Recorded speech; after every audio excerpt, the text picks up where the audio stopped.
And just like that, the countdown's finished. How are we all doing this evening? Well, this evening here, parts of the world, it's early morning, or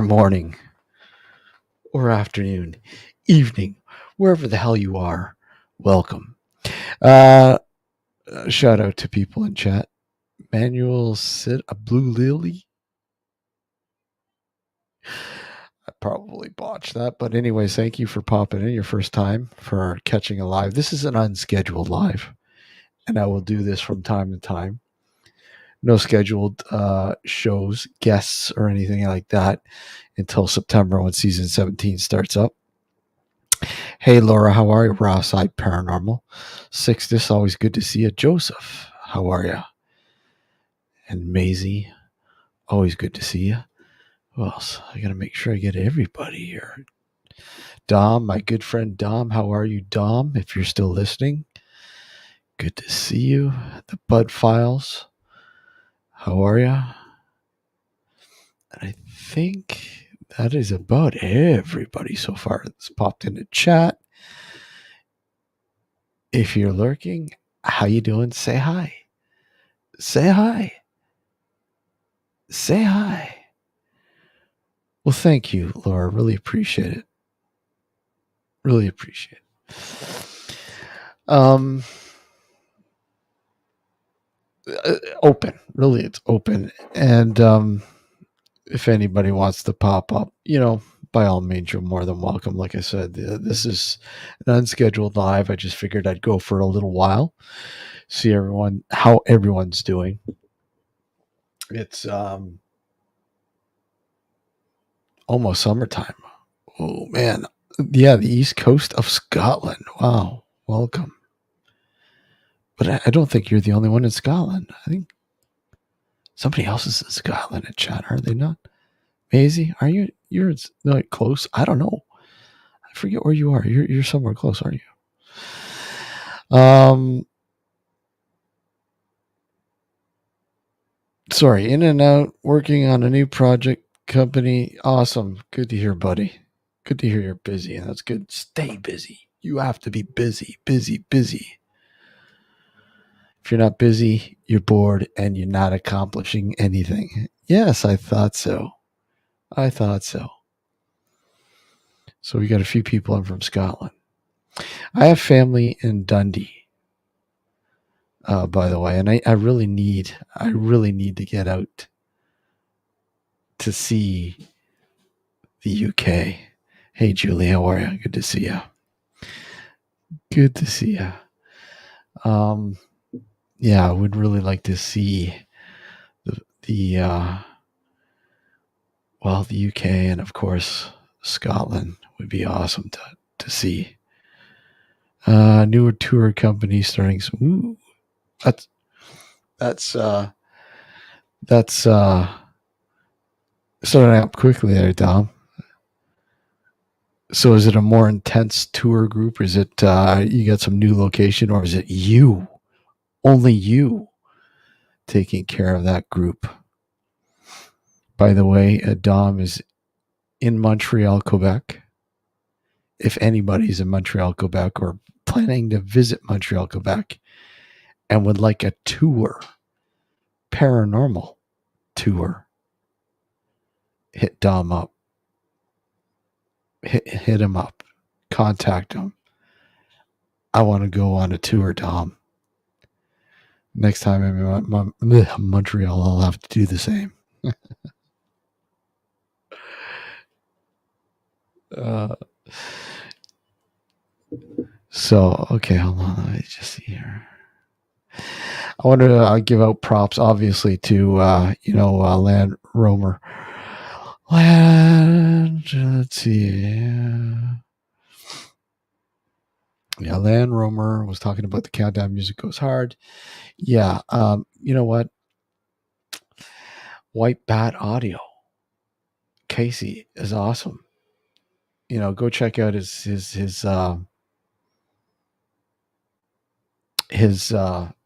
YouTube channel. The guy is a phenomenal musician. The guy, composer, whatever. It's amazing the stuff he does. And you know what? You give credit where credit is due. And he allows people to use his music. Hey, Spirit Brothers UK, how are you? It's and royalty free, and as long as you give him credit, and you have to give him credit. I mean, God, people need to find White Bat Audio's music. It's just phenomenal, amazing stuff. Let me just see here. I will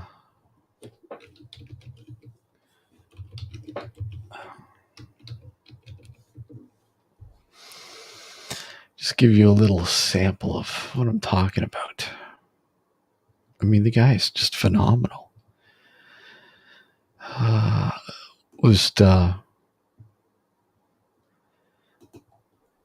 Hold on a sec.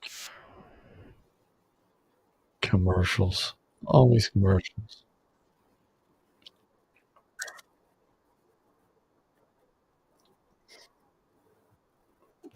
Okay, let's just do this.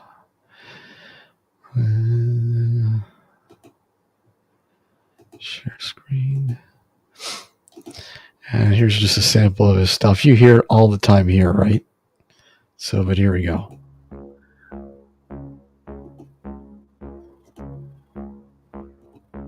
Oh.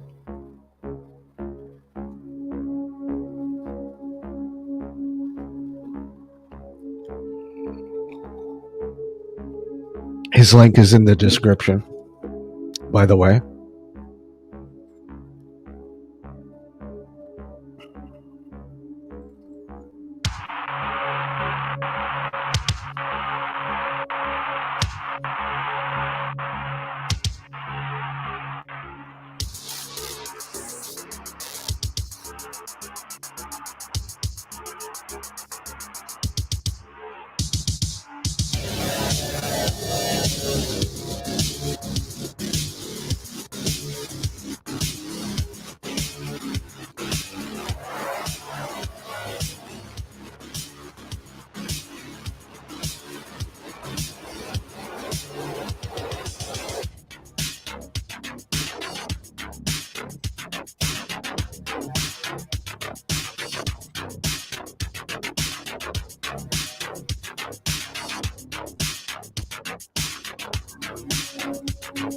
Hey, Steven.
play that stuff all night long. I could play it all night long. But yeah, exactly. Very 80s, you know, mid to late, early 90s, or sort of mid to late 80s, seeping into the early 90s. But amazing stuff, does a great job. Um, and yeah, you got to give the guy credit. I mean,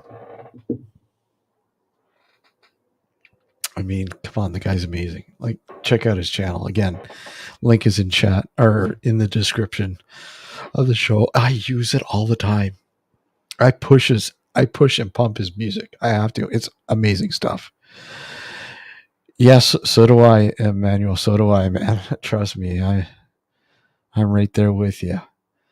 I remember that era very good. White Bat Audio, exactly. White Bat Audio. You can't go wrong. Great stuff. Yeah, vintage vinyl. And yeah, you can find them on Spotify. Yeah, you can find them on Spotify, and I believe any music platform. I'm pretty sure. You can find him. I know I've found him on Spotify. I'm pretty sure he's on Spotify. So if you have Spotify or any music, let me see. I'm pretty sure. Although I don't think. Let me just see. He goes under his real name. Let's see. Oh no. Okay, so his name is Carl Casey. By the way, I meant to. His name is Carl Casey, and he has his own music on there, and he goes under the moniker of White Bat Audio, which has a bunch of stuff. He's got a bunch of playlists and stuff like that on Spotify. So good stuff. Good stuff. Highly recommended. I mean, I could literally sit there and listen to hours of his music on YouTube and whatever else.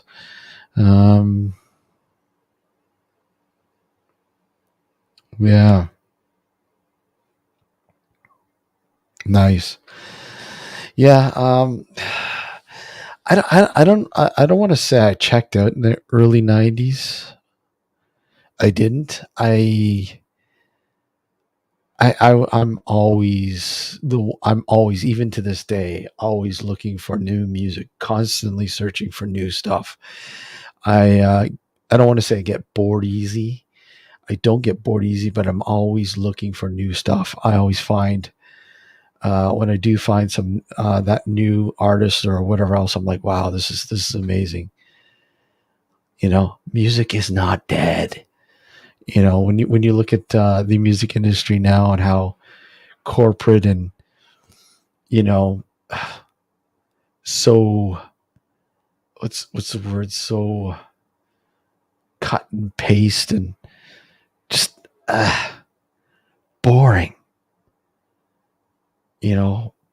poppy crap shit. I'm my I guess box or boundaries of music is quite vast. And I mean, I love everything from, classic rock to you name it, like fucking metal, uh, electronic, you name it. I'm into all new wave, you name it. I get into everything. And the reason why some of the stuff, if it sounds cool, I dig it. Yeah, exactly. Yeah, Radiohead, I don't mind. I mean, I can handle Radiohead. I was never a huge fan, but I could handle some Radiohead. Tool was always great. Always enjoyed Tool. Hey, Green, how are you, man? Good to see you, buddy.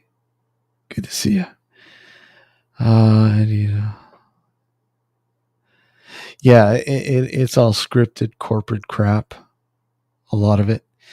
I like to stick to the seedy underbelly of music. Yes, I scour places like Bandcamp and stuff like that. For new stuff, and constantly, even on Spotify, looking for new shit.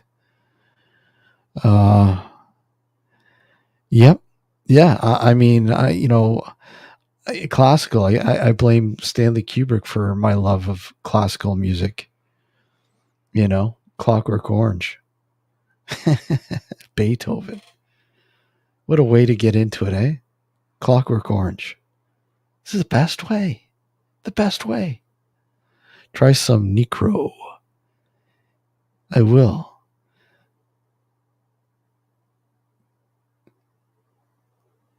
Yeah, definitely.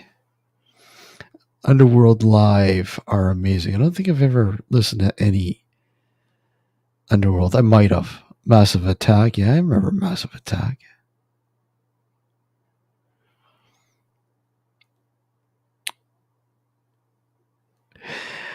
I mean, come on, name a group that name one group. If you were to name one group that you grew up with that you fucking absolutely fucking loved, what group is that? When you were growing up, what was that group? Hey Ollie, how are you? Yeah, New Wave Ollie. Nina, yeah. Gunship. Interesting. Massive Attack. Manuel says Massive Attack. Dead Mal 5. Ultravox. Oh, come on. Classic. Fuck. Loved Ultravox. Oasis. Oasis. I got into them. I got into Oasis.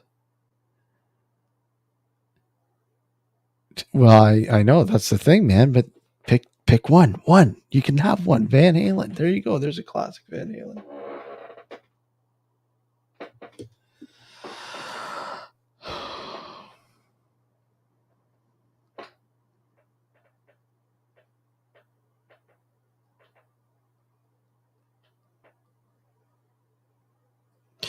Oh, give me a sec. I'll be right back, guys.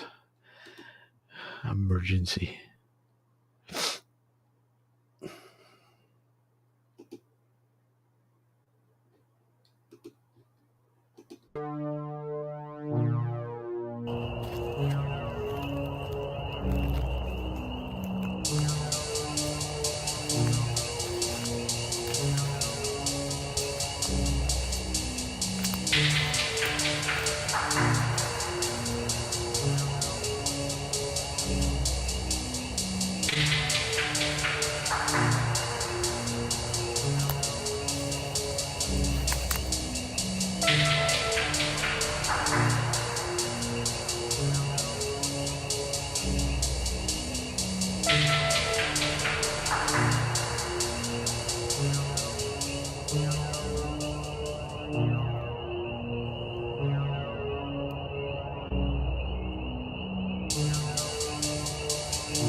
All right, sorry about that, guys. Okay. Having issues for some reason with the net. I don't know how do I look? We look okay.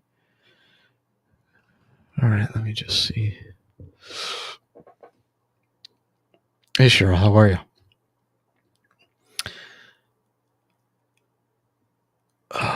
Okay, so we're bands, Cannibal Corpse, Corpse Killing Joke, Bauhaus. Oh, classic. Love Bauhaus. David Bowie. I like older David Bowie. Yeah. Where are we? Pink Floyd. I like old Pink Floyd. I mean, don't get me wrong. I like Pink Floyd, but I like older Pink Floyd. I mean, before they. Let's go with the Thompson Twins, Bananarama Bros. Were in my neighborhood. Yeah, Thompson Twins. Prodigy was pretty cool. Yes, take care, Lily. Thank you for popping in. Really appreciate it. I'm back. Hopefully, you guys can hear and see me okay. Uh,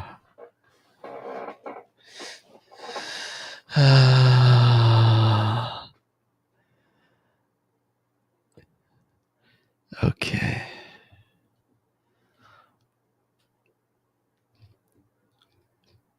Yeah.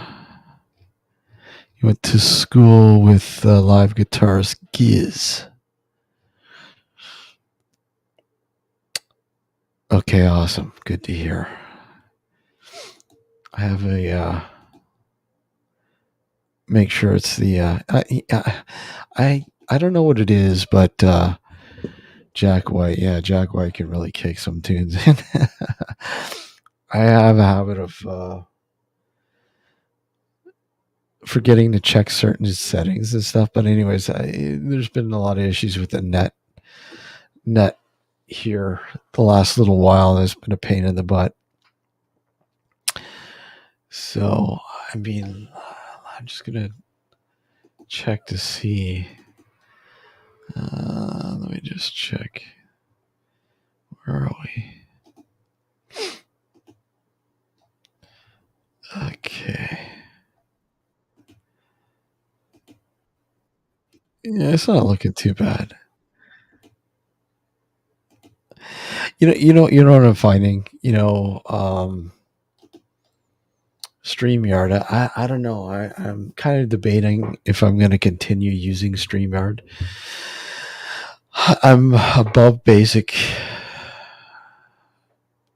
Sorry, I'm above the free and in between the basic package, but I don't know. Is it really worth it? I don't know. I mean, it works good when it works good, but then sometimes it does.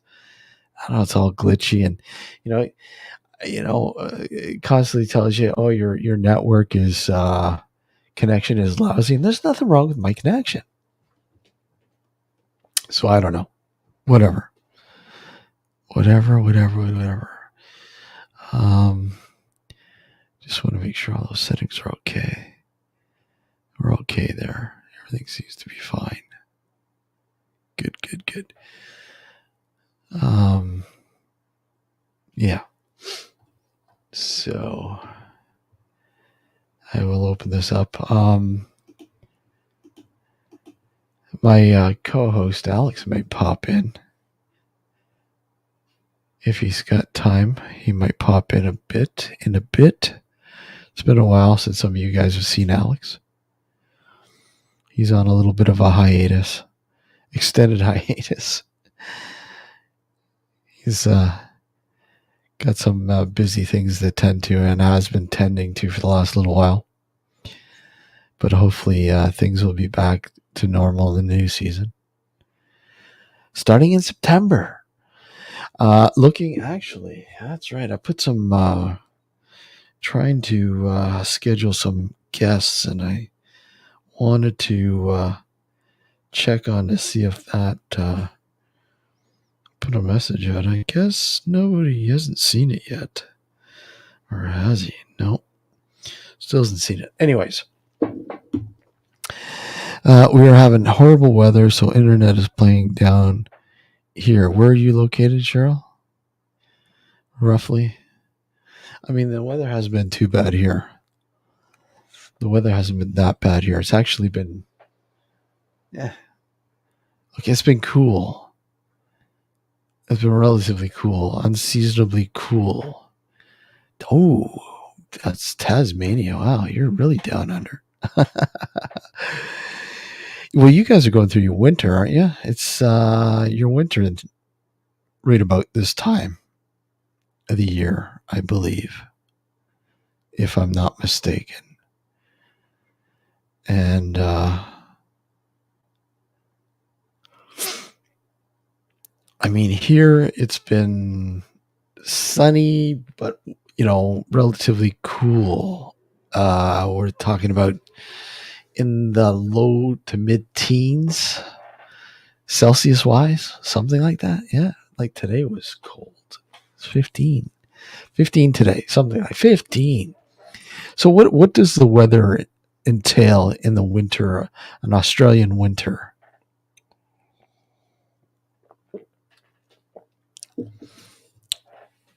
I've always loved that name, Tasmania.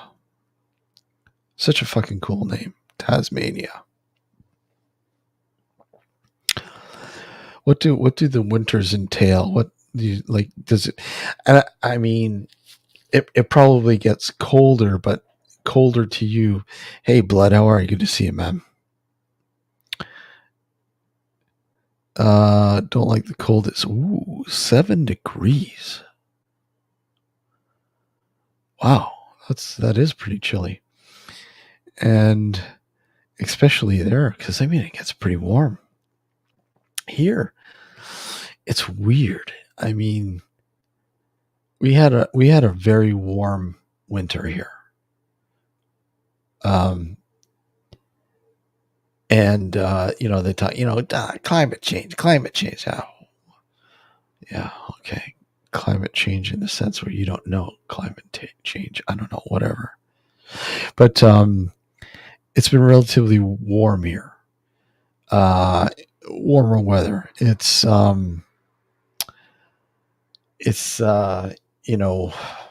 normally in January, February here it gets really cold. Not so much in November, December, but it really gets cold, and we're talking about minus 20s sometimes. Hey, yeah, it gets cold. I mean, we've been 30 below in some parts. I know in along the prairies here, minus 50. Minus 50. Oh, fuck. Minus 50. Thankfully, that hasn't. I don't think we've ever had minus 50 here, but oh man, when you go into the middle part of Canada, the prairies, the open plains, if you will, minus 50. Oh, climate change? What the fuck are you talking about? It's more like ice age, going through an ice age. Yeah, it is cruel. It is cruel. Thankfully, we haven't had that, but we've had some cold. But this year, it hasn't been that bad. It hasn't been that bad at all. I mean, most Americans still think that we live in igloos. Igloos. And I look at, Calgary, exactly. They had some this year too. Calgary was crazy. But they think we live in igloos, and it's funny because I'm close to the border of the U.S., New York State, and there's a city called Buffalo. You want to see fucking brutal weather? I think if anyone lives in igloos, it's the people of Buffalo, man. They get bombed. Crazy. It's insane how cold it gets.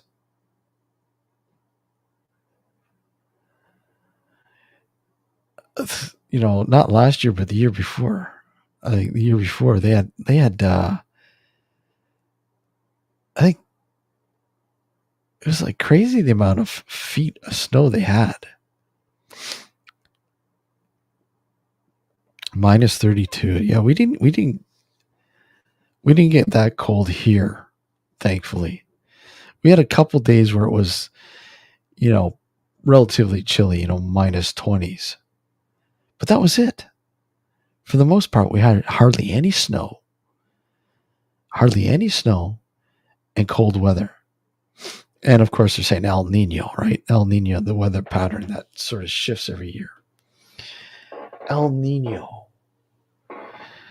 And then, next year it'll be El Nina. And it's going to be fucking cold. I don't know. They're saying it's going to be a hot summer here, though. Really hot. They're talking humid hot. I mean, humidity, it doesn't get hot. It's humid. It's humid. It's so uncomfortably humid here at times. Regularly, you're getting up into the high 20s, and then you get into the 30s, and then the 30s is like, holy crap, this sucks. You don't want to go outside. It's just it's unbearable.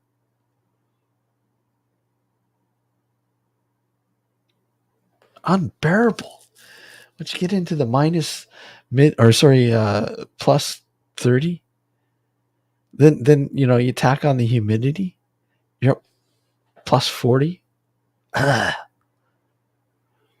remember going down to Arizona in September, and it was fucking 109 Fahrenheit at night. 9:00 at night. It's like you get out of the truck and you hit this wall of fucking heat. And you get into the hotel. We get into the hotel and they had the AC on. I'm like, oh my God, this feels so good. It's fucking so hot out there.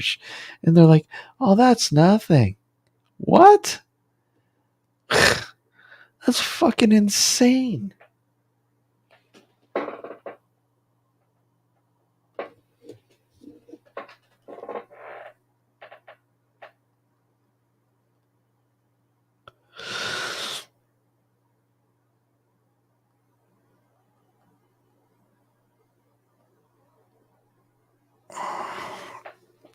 Yeah.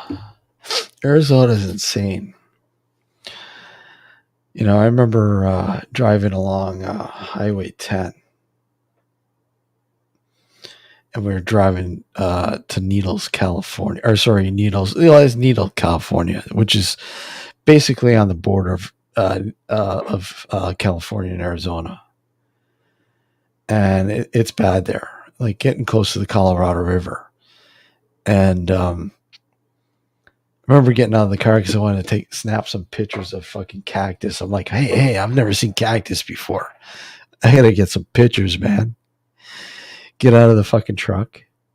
Start walking, on the roadside there into the desert a bit.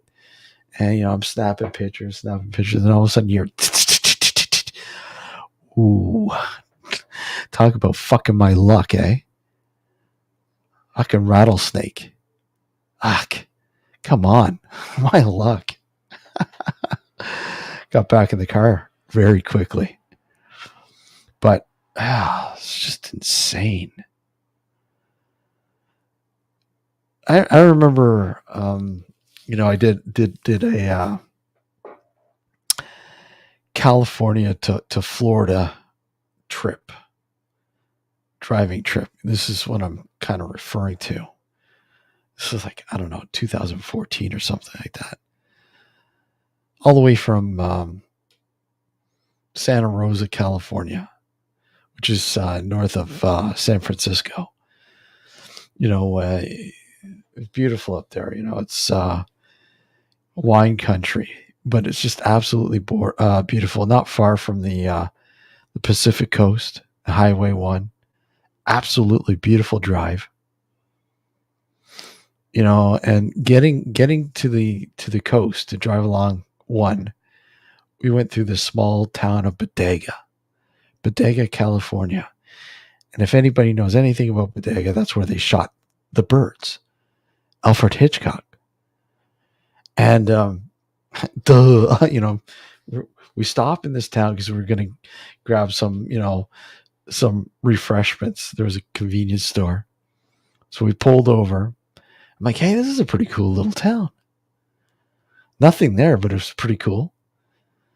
And, stop, and there's this huge fucking statue of Alfred Hitchcock wearing a fucking beach shirt and fucking hat and all that kind of shit. I'm walking to the store, and there's Alfred Hitchcock shit everywhere.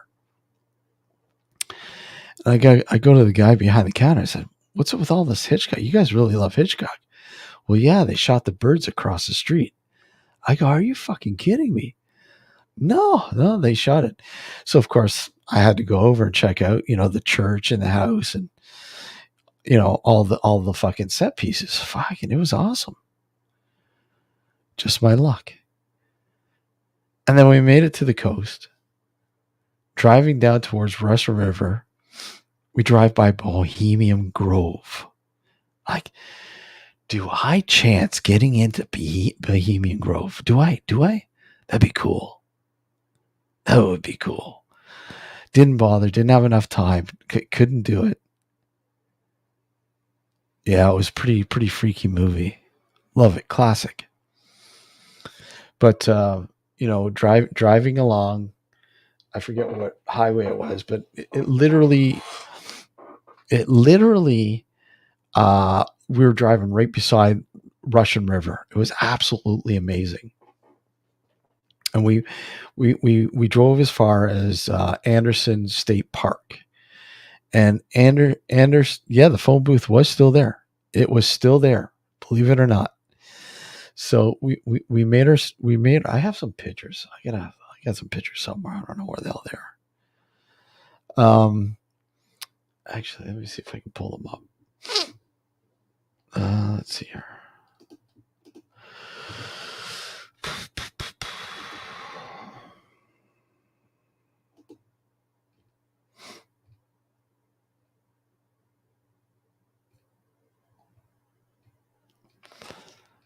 But we made it to Anderson State Park, and the redwood trees were absolutely fucking massive. Massive. You could literally fit a small car in the trunks of these trees. They're so massive, so huge. And like taking pictures of them just didn't do any justice. Let's see. I'm gonna have to search them out. I'll search them out. But going through that redwood forest, and it was just like, wow, this is just amazing. It's like you're in a whole different world. These massive redwood trees were just everywhere. Let's see. Yeah, I gotta go back. Hold on, let me just see here.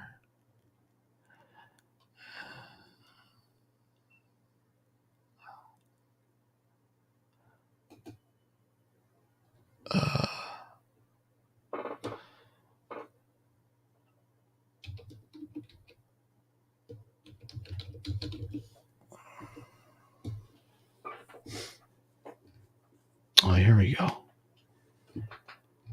Here we go. Now let's see if I got.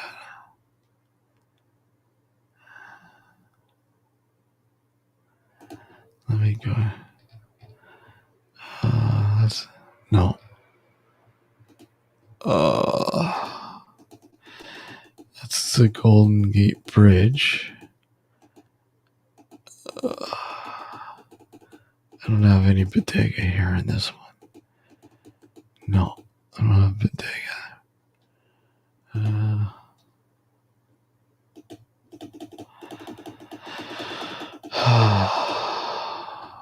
Not there.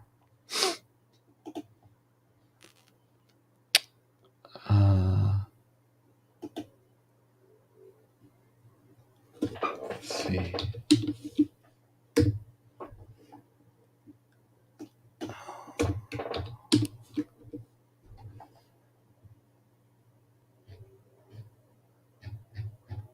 No. Okay, hold on.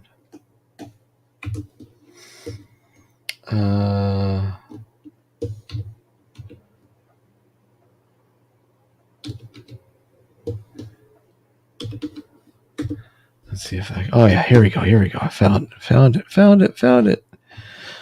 Okay. Let me see which way I'm gonna start this off. Okay, let me find. Okay, so I'll start it off here. Okay, here you go. Here we go. When was the last or first time you were scared? Ooh. I don't know, man. Scared. I don't know.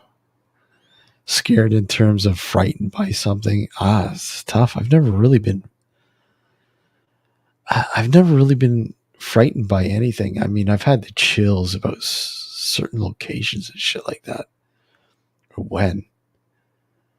I mean, I've been freaked out, but never really scared. I don't know. I think, like I said, I'm an adrenaline junkie when it comes to being scared. So it's kind of tough. I mean, I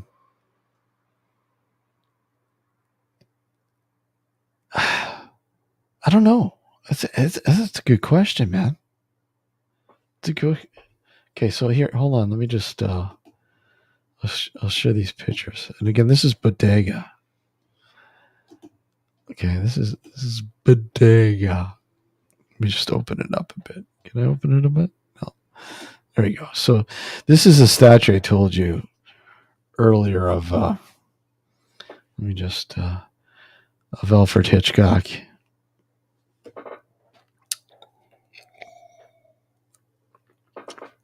And this is in front of that convenience store I was telling you about. That I went into, and he wouldn't let me take pictures inside though. So there's the church, there's the house across the street. There you go. I don't know if you can really.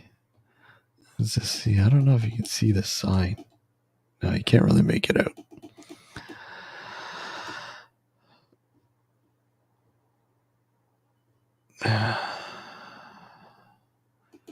Everything is pretty much as is, and then you see the church in the background there.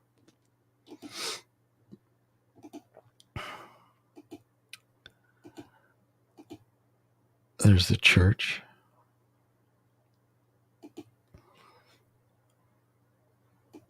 There's the phone booth.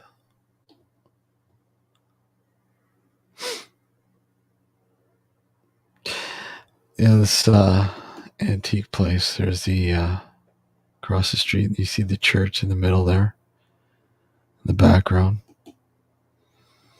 Again, this is the town. This is just a perspective of the whole town, really, from the outskirts. This is I'm taking the picture right by the church, and just giving you a perspective of just how small this town is still, right?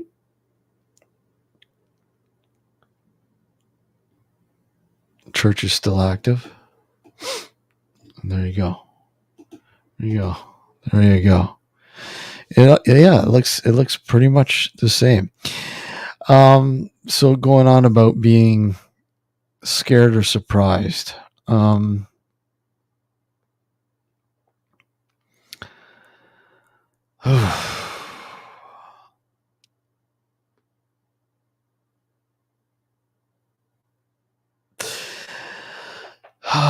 I I mean, most of my family in Pennsylvania live in huge. Yeah, yeah, I know. Some of the houses in Ohio and Pennsylvania and New York State are they can be very intimidating, especially on the outskirts of the cities, because a lot of them are as is, especially the farmhouses. I remember one time being in an old farmhouse, an abandoned farmhouse, and I remember going down the stairs, and I heard my name being called, and that really seriously warped my thoughts. I was pretty fucked up when that happened. And I do have the audio somewhere of it, you know. But yeah, it's Waverly Hills Sanitarium. Even that place really didn't freak me out. I mean, a lot of people get freaked out when they go in that place. And they have a dare. They have a dare, I forget what floor. Is it the third or fourth floor? And the dare is to walk from one end to the other in complete darkness. No lights, nothing. You got to walk from one end to the other. And I'm like, yeah, I'll do that, no problem. And you see, I don't have any hair, so I didn't have to worry about the bats fucking trying to land in my hair. Because a lot of people were like, there's bats diving at me. That's because of the hair. See, I've got an advantage. They won't come after me because I don't have any hair. So. But I mean that it can be overwhelming there, though. Waverly Hills can be overwhelming. It's a huge place, and the history is just whacked out. The death chute. A lot of people will say that the death tunnel, the death chute, or whatever. Yeah, Pittsburgh. I'm a big Steeler fan. If anybody likes American football, I'm a Steeler fan. Blue collar football. And believe it or not, I've never been to Pittsburgh. I got to go to Pittsburgh and see a game. And I keep hearing Pittsburgh is such a cool city. And you're saying that yourself. So, yeah. Yeah, it's, by the way, I've got your sticker, Stephen, ready to be shipped out. So, depending on how long the post is to the UK, don't worry, I haven't forgotten. I've got your address and an envelope, and bang. You've seen a game. Damn you. Damn you. Yeah, exactly. You're in the UK and you've seen a game. Damn you. And Three Rivers is gone now. Which kind of sucks. Or is it that they just fucking renamed the stadium? uh, I'm not a Penguins fan. Don't like the Penguins. Sidney Crosby and the Penguins. Not a Penguins fan. Never. See, I'm a Leaf fan. Although I like the Bruins as well. Boston Bruins. And I don't like the Pirates. Oh my God, those god awful uniforms they used to have, the yellow with the black pinstripes. Oof, god awful. I mean, black and yellow, black and gold, as they'd put it. It's just like there's certain ways it looks good, and other ways it looks just pukey. They used to have these hats that they used to wear, were just like these fucking square, almost like square hats. Yeah. No, I'm not a pirate fan either. I've only been on the outskirts of Pittsburgh, driving through. But I think perhaps this September I'm thinking, maybe I might head down that way because I'm thinking about going to the Mothman Festival in Point Pleasant, West Virginia. I've been saying this for a long time, and I think this year I'm going to do it. Finally, I'm going to do it. Damn it, I'm going to do it. I've been a huge fan of that scenario. The whole Mothman sighting scenario in Point Pleasant and all the things that played out. All of the mystery and intrigue. The men in black and these strange creatures that people were spotting, claiming they had spotted. And we're talking about a small town. I mean, it's not like a huge town or anything. Even now, it's not that big. It's still relatively small.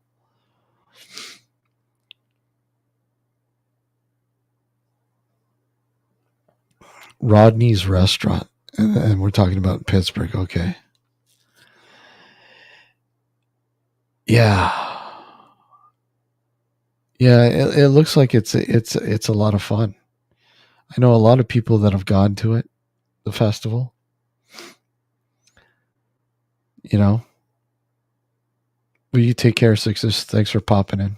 Always good to see you, man. You stay safe as well. We'll see. I'm sure we'll see you again.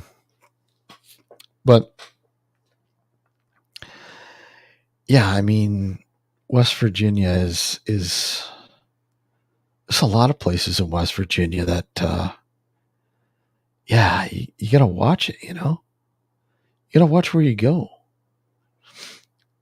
Small town, but small places. But you never know what can happen in this day and age. Not saying that anything would happen, but you never know. Normal or paranormal, you know? It's but yeah, I think that's something I need to knock off my bucket list this year. In fact, I think I'm gonna have to um look into a hotel before it's too late uh to stay. I hear a lot of movies and TV shows were filmed in Pittsburgh. Not quite possible. But I mean, hey, look at we've got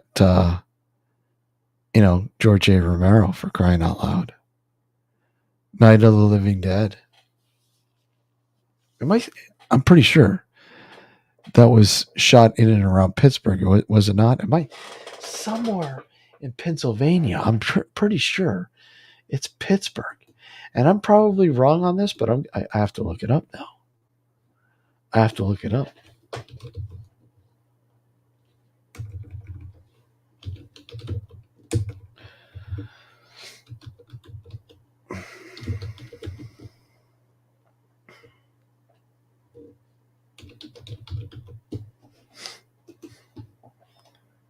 All right, let's see. Don't want that. Come on, get rid of that. Filming locations. Filming locations. Where are you? Filming. Where are you? I can't. Drives me nuts. So I'm just. I'm gonna look at the website sucks. I like the mobile site.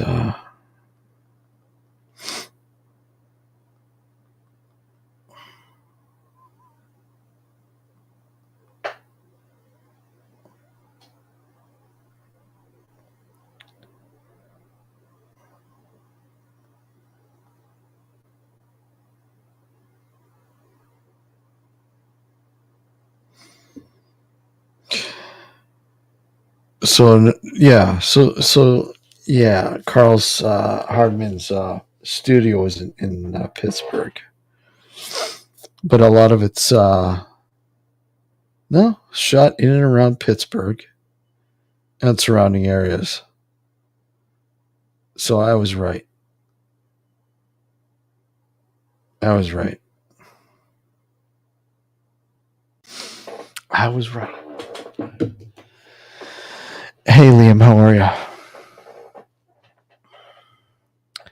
Let's put this. I meant to put this out there. Hold on a sec. I just for anybody who wants to pop in, by all means. Let me see. I'll just pin it to the top. Where are we? Come on, get out of there. Get in there.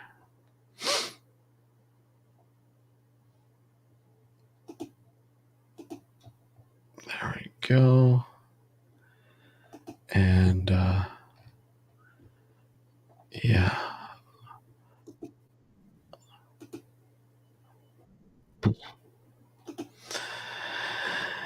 Yeah.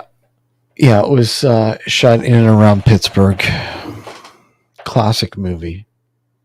Groundbreaking, really, with a lot of things. The social commentary.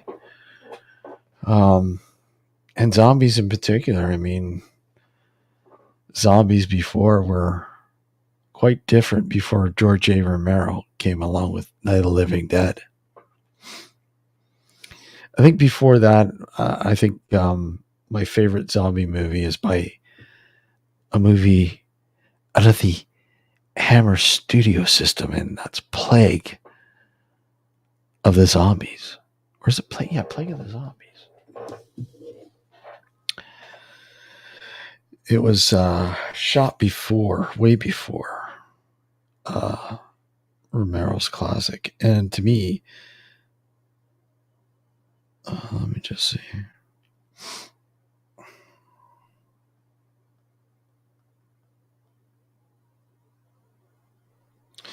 It was shot 2 years before. And although it doesn't have the social commentary sort of aspect that Romero's did. It was, to me, it was, I love horror. I love Hammer horror flicks. Love them. I love Amicus. Fuck, I even love Hammer's TV series. Oh, so cool. So cool. But Plague of the Zombies, I loved it. You know, I still love it. Great movie. I don't think it's dated. Some people say, "Oh, that's dated." No, it's not. It's Hammer. Hammer doesn't do anything dated. I loved, Christopher Lee's Dracula. Dracula is the Dracula films that Hammer did were awesome.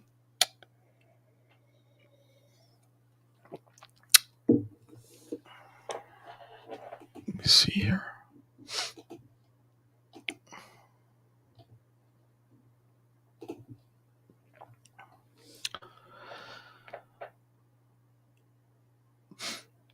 I mean, hey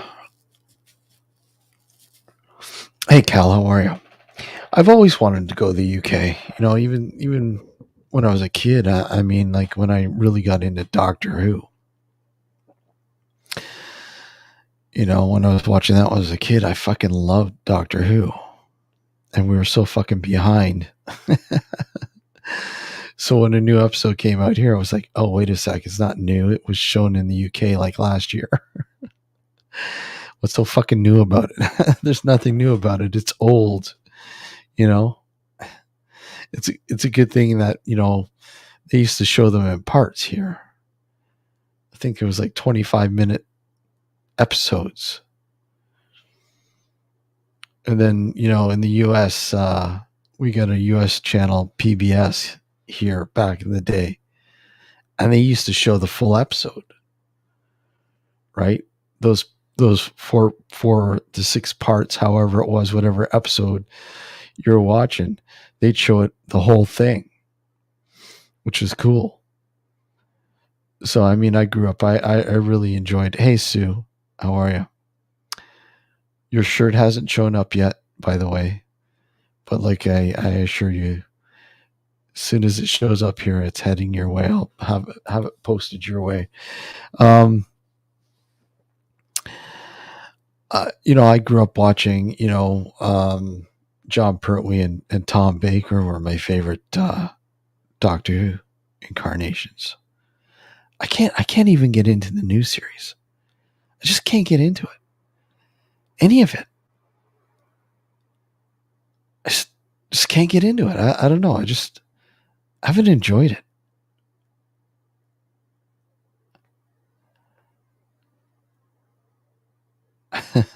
Parts of London have been occupied for 6,000 years. Which parts? Which parts? And by who?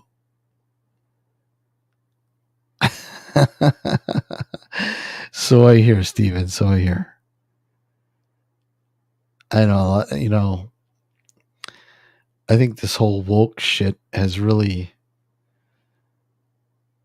really fucked up a lot of things. But whatever. Yeah, Tom Baker. Love Tom Baker. Love Tom Baker. I loved John Pertwee for the simple fact that he was stuck on Earth. I like that sort of aspect. And I think one of my favorite episodes of with Tom Baker was Inferno. Where he goes to this like backwards world, and their own, everything's run by this evil empire, kind of like the Nazis. Were running shit. Yeah, a lot of people say they like David Tennant. I didn't mind him.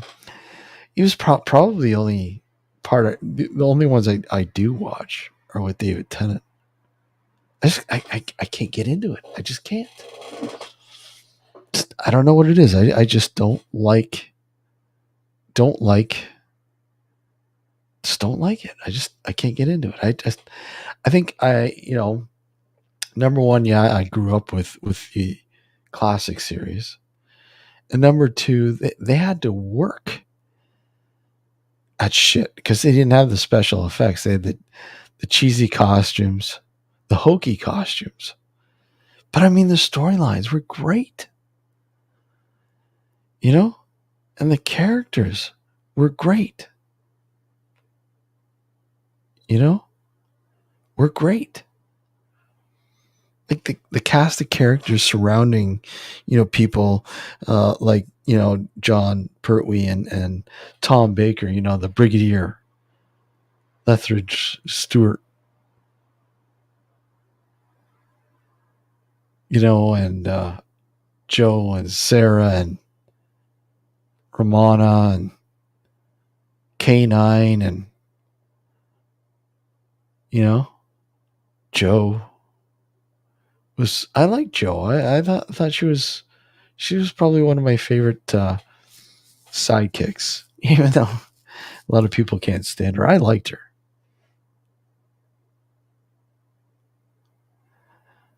You know.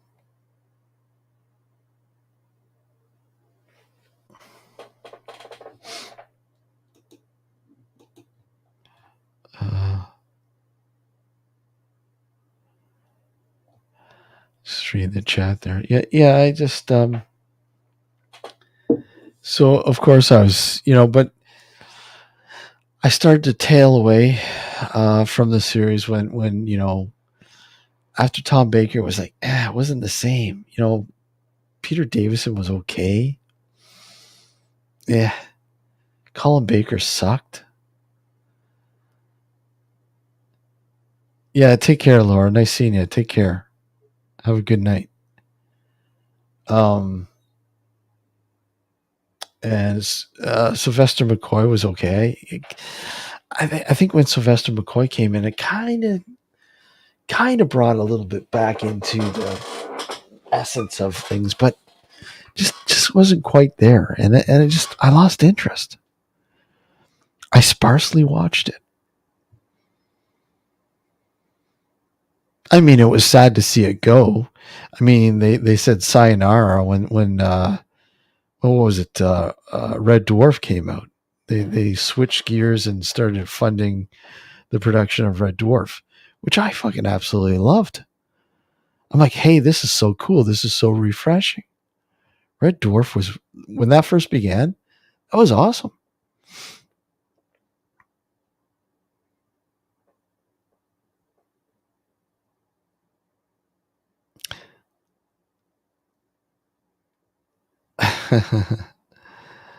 Interesting, yeah.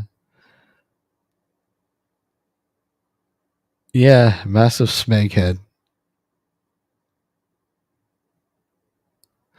Yeah, I liked Red Dwarf, and I think one of my favorites, if not mistaken, a lot of people enjoyed the episode Backwards World. That was hilarious. That episode, classic. But I know they brought it back, didn't they? They brought Red Dwarf back, didn't they? I don't know. I don't know. They might have.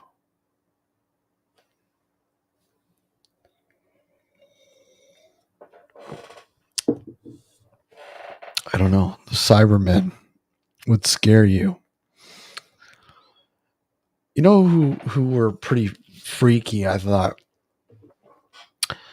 Oh, what were they called again?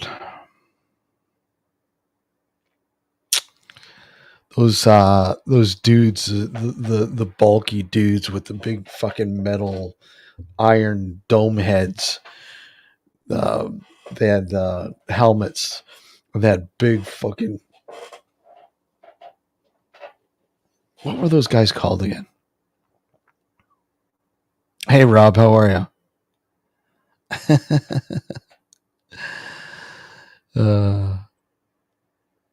Hey Steph, how are you? You know, I can't remember those guys. What was those dudes' names? What were the dudes? What the hell? What were they called? Those guys? What the fuck? What the heck, man? I thought they were freaky. Let's see. Hold on. I'm gonna pull up a picture here. Let's see.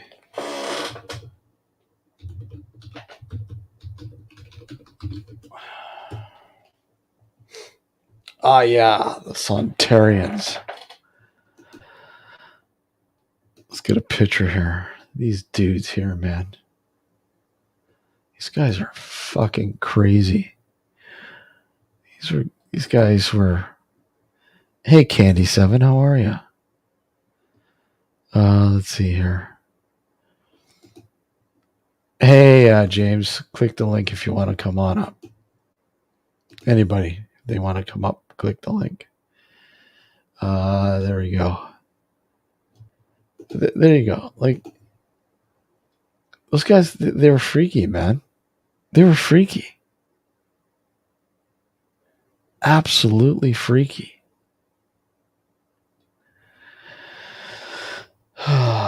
Yeah, the good old days. Hey, Caroline, how are you?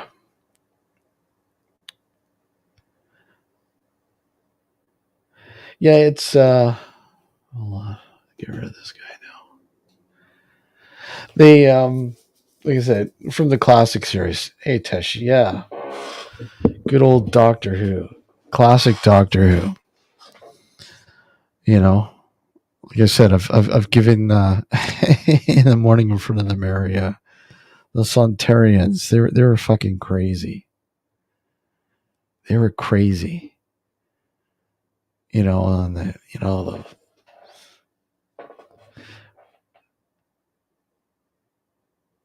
but they see they're like the bulldogs of villains, Doctor Who villains.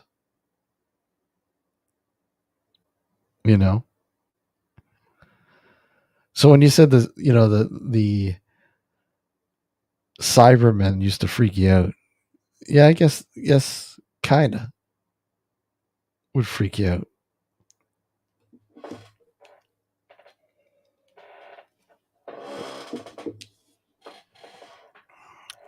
Let's see here.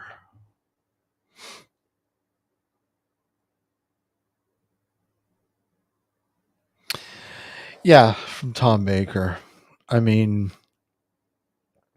I'm thinking, what was it? The Ark in Space. Was it the Ark in Space that the Cybermen came in afterwards, and then right after that, he crashes on. He doesn't crash, but he makes his way to a planet, and the Sontarians were there, and yeah, wreaked fucking shit havoc.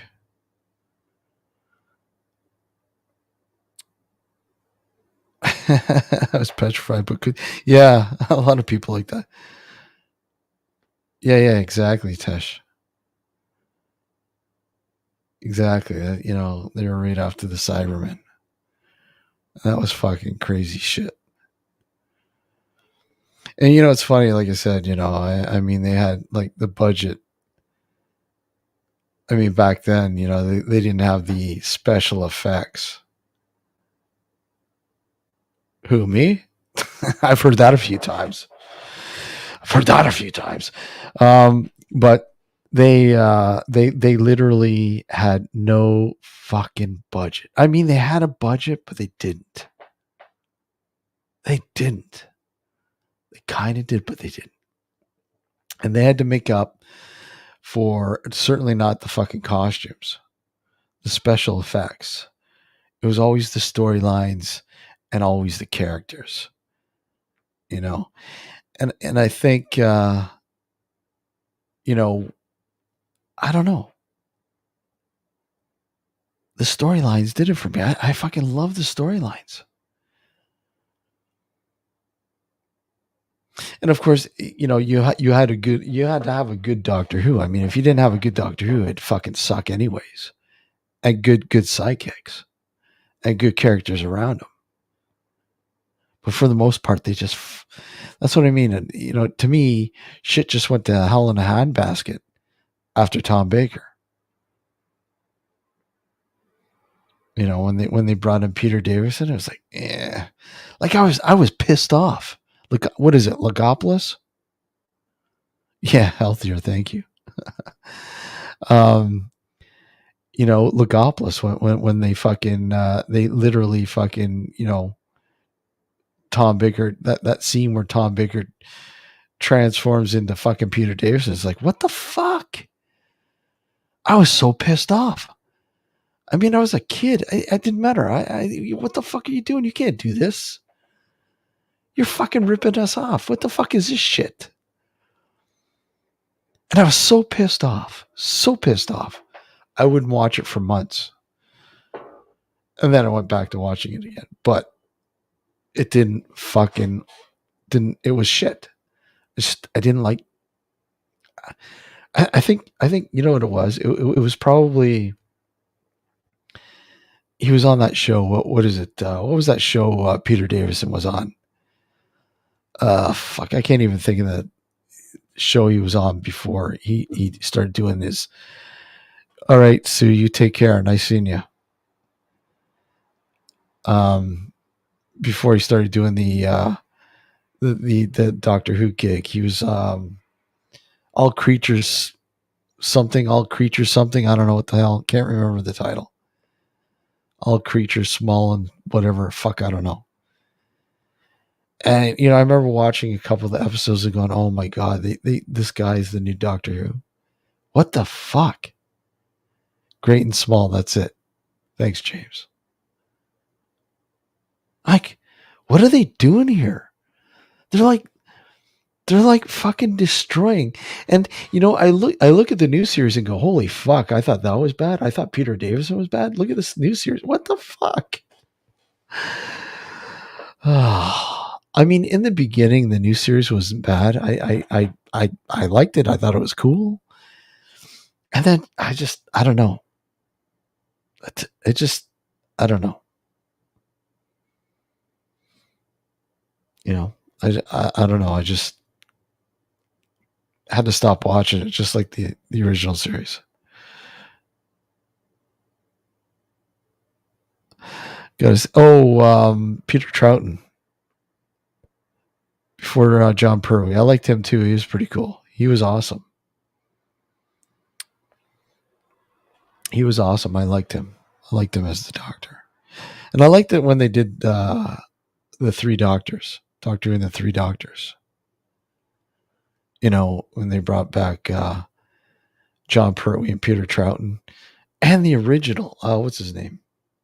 William Hartnell. But it wasn't William Hartnell was sick. I think he was sick, so he was only able to.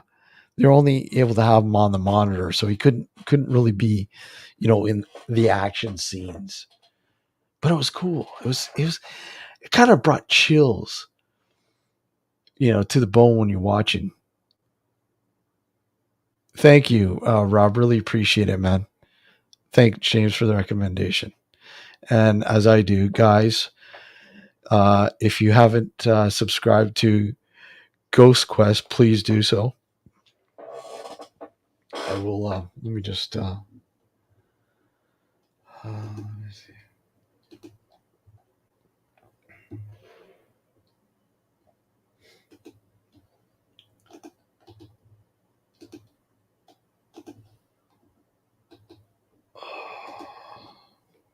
There we go.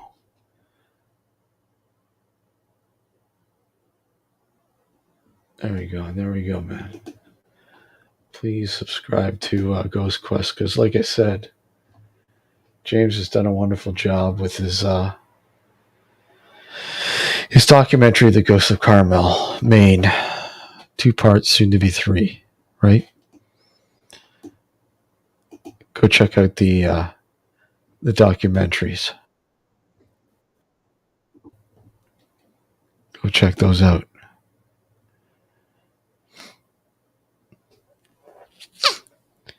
Exactly, Dom. You speak the truth. James is a cool dude. You have not seen The Omen. What? Oh. Oh my god. If there was ever a movie, well, The Exorcist freaked me out. The uncut Spider Walk Exorcist freaked me out. The Omen brought chills. I know it's a shame we could play some of this shit. It drives me nuts. I fucking hate YouTube. I mean, I could play it for Twitch, but whatever. There's too many restrictions here with certain things on YouTube, but I'm not going to get into that because we all know it sucks.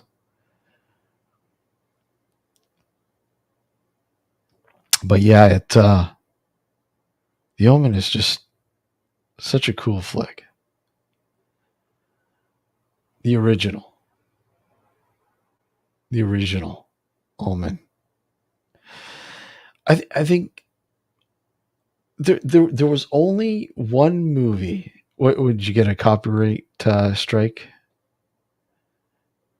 Because I noticed you were playing some tunes earlier. I don't know if you got a strike there, James, on your live there. I don't know. I mean, I popped in before.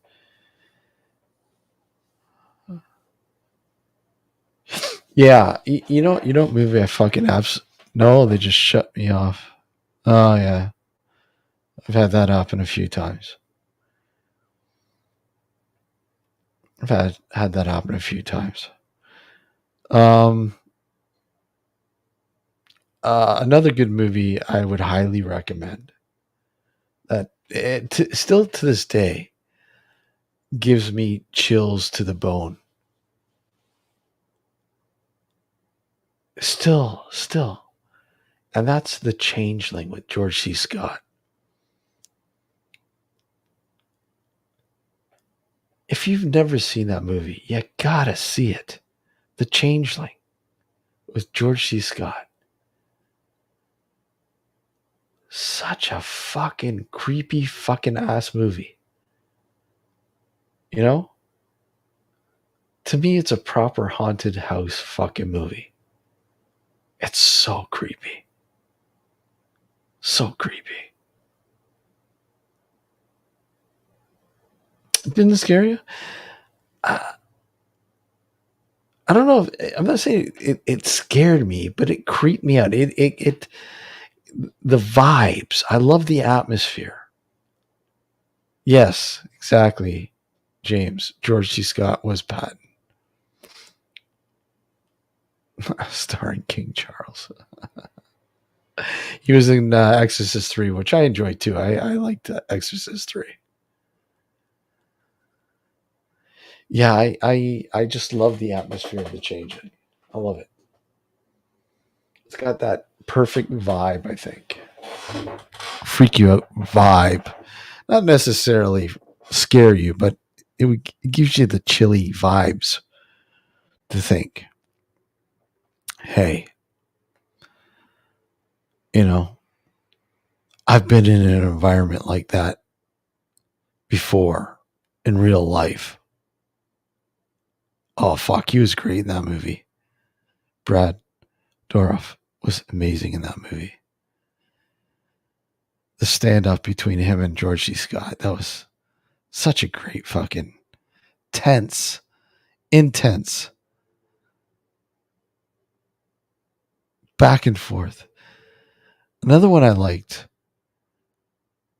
that kind of has that droning, it has like this droning, creepy vibe that you're like, ooh, like, it's like if you're an investigator.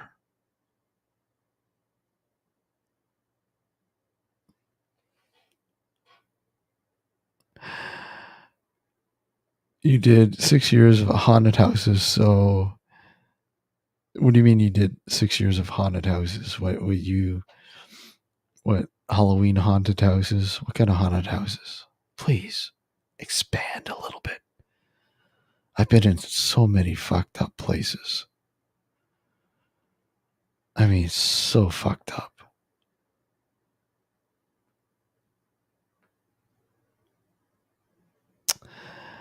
I haven't watched it yet. I gotta watch it.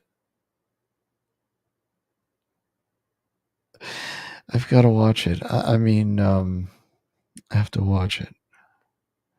But another movie I was going to mention is. Oh, gotcha. Okay, gotcha. Yeah, it's so cool. I do that every year for Halloween. I fucking do my house up like there's no tomorrow. I fucking love getting my place ready for Halloween for the kids, scare the shit out of them. I wish I had the room to do a haunted house. I wish I had the room to do it. I would do it. I would most definitely do a full out haunted house. But anyways, I guess the movie is Session 9. I fucking love that movie, man. Again, it's one of those movies that gives you that droning despair, a feeling of despair and desperation. And you're like, are these guys fucked up from the asbestos? They fucked up. They're just fucked up. There was a movie I shouldn't say not too long ago, but there was a movie called Cookers. Small movie. Oh, fuck yeah. No, it's crazy in the US, not crazy here. No, fuck no. It's so different in the US. It's so much better in the US. I fucking love Halloween. I love the fall in the US. I fucking love it. Here, it's lost its essence, I think. I mean, yeah, it's popular, but that's the thing. It's Spirit Halloween. Oh my god. Fuck. Spirit Halloween has taken away so much fucking shit And it's so fucking commercial and garbage now. Like I remember some of the best prop stores for years going into some of these places were amazing. The props and makeup and so on and so on were great. And fucking Spirit Halloween put them all out of fucking business. Fuck. There used to be a place here called the party store, amazing party store. And on Halloween, the guy would bring in some of the fucking best props. Oh my god, some of the best props. Like some of the most scariest props. And I still have a few of them left, thankfully. Oh yeah, the corn mazes. There's a place in fucking not too far from Lockport, New York. And I see, I gotta pull them up now. I have to. Because I fucking love, I'll show you this place. Because I do have pictures. Excuse me. I think I do. I'm almost certain I do. Oh my god, what the fucking wheezing shit. Uh,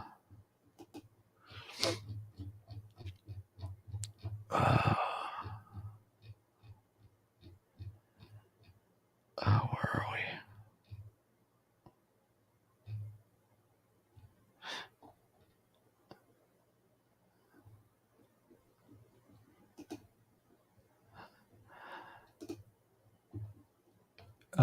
It's called the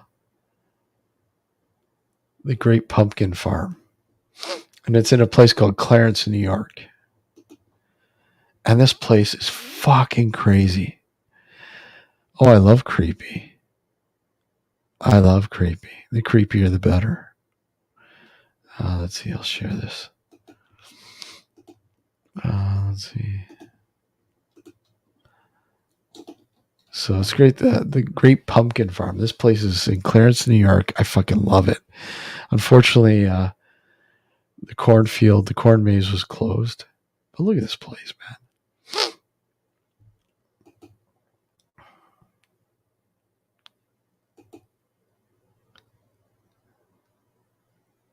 I fucking love this place.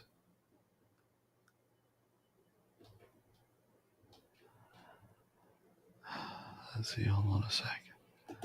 Let me see. I can't remember how more.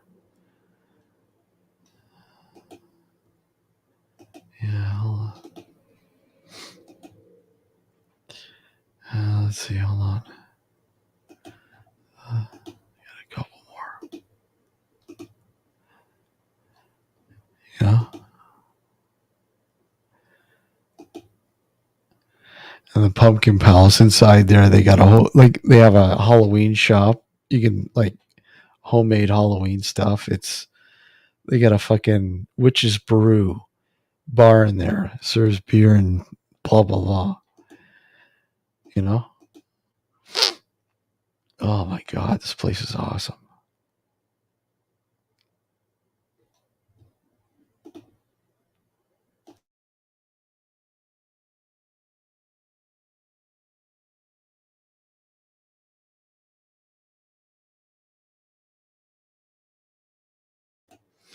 I love corn mazes. I think there's a big one here that we make a point of going to. Yeah, I'm back. Hey, Melissa, how are you? Love fucking corn mazes. Hold on, let me just see. Just trying to find.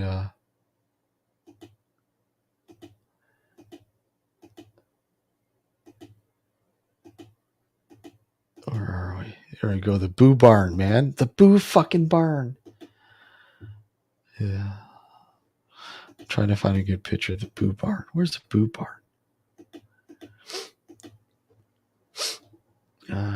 Let's see. Here's the Boo Barn. Boo Barn. Boo barn. There's the boo barn. That's the boo barn. So basically, it's like a little haunted house. And you got Frankenstein there on the outskirts of it. And that shed back there has got like a little haunted house in there. Yeah, I'm good, thank you. Uh, and of course, they got all the rides for the kiddies. Oh, excuse me. They got all, it's a cool fucking place. But yeah, I'm all about the fall. I fucking love the fall. My favorite time of the year. I soak it all in. Just love it. I take vacation in the fall, and I go to places that I know are fall related. Like Salem, Massachusetts. I fucking love it. You know, but I love small town USA. I love it because they still have the spirit of harvest. Many places harvest. I remember going to this small place in upstate Michigan, in between uh,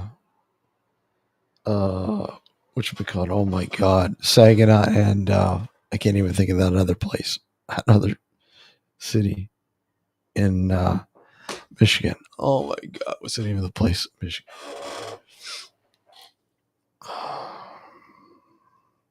Now I gotta look because it's driving me nuts.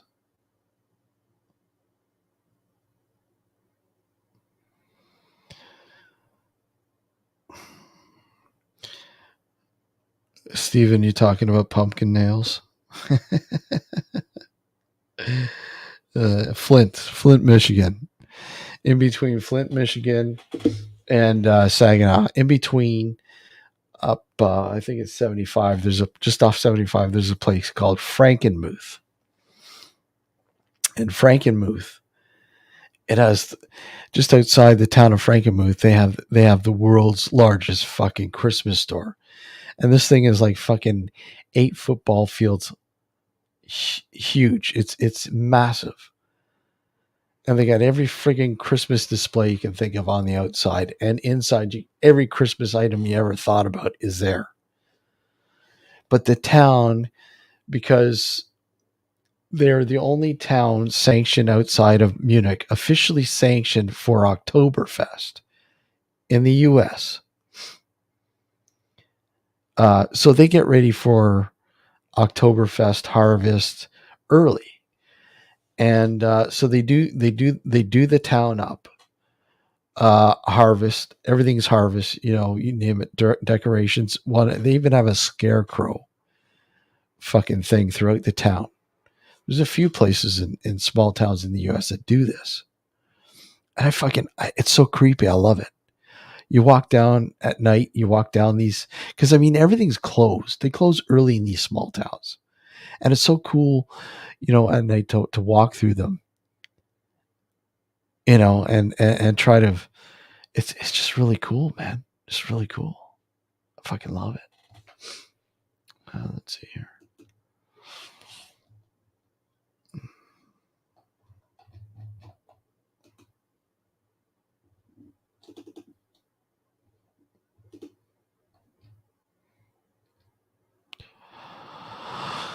Okay.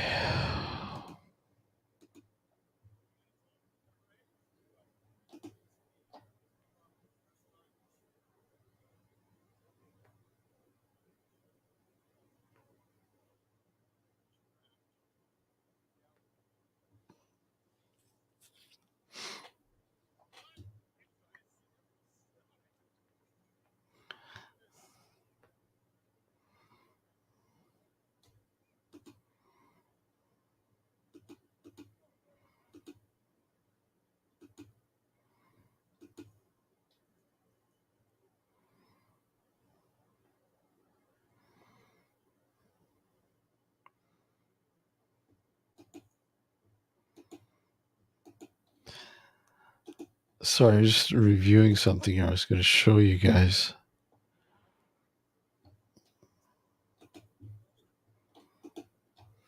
Yeah. And so yeah, anyways, anything fall I love. I absolutely love it. I mean, yeah, no, I know. Many parts of the world they don't do Halloween. I don't even think. Yeah, Melissa, it's not even a big thing in the UK, is it? I mean, in some parts they might, do something, but it's not very big in the UK. And you look at elements of Halloween. A lot of them are kind of pagan and sort of, I believe, Irish and German um, lore sort of plays into the traditional values of Samhain and Halloween, All Saints, whatever, play into the lore of it, the history of where it came from. Samhain, warding off the evil spirits, warding off the dead. Putting the jack o' lanterns. But in the UK, they used yam. Was it yams or something like that? The big jack o' lanterns. I think it's something like that. In the beginning, I know. I think it's yams or something to that nature. I don't know, something like that. Now it's the mighty pumpkin. Pumpkin everything. Everything's pumpkin. Starbucks, you get a pumpkin latte, pumpkin spice latte, pumpkin spice everything, beer. And you know what? For the longest time, beer was made out of fucking pumpkin. People don't know that. Turnips, that's right, turnips. Beer was made out of pumpkin.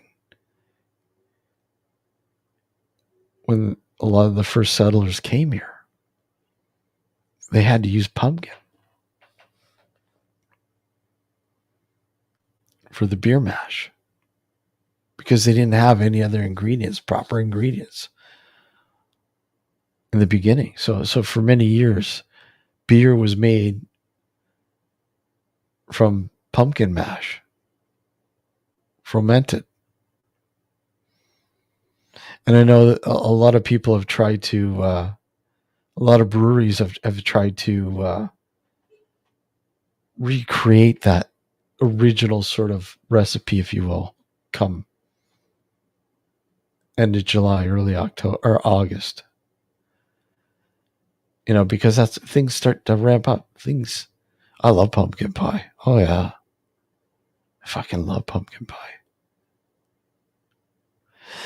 Some pumpkin beer tastes really good, man. Believe it or not.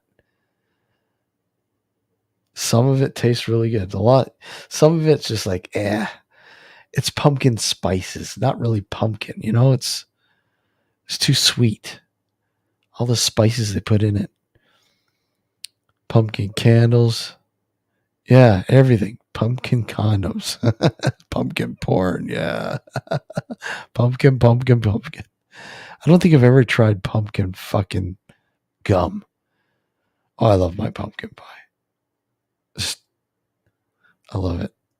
I can never get sick of it. I love it. I love it. I really do. Okay, hold on a sec here.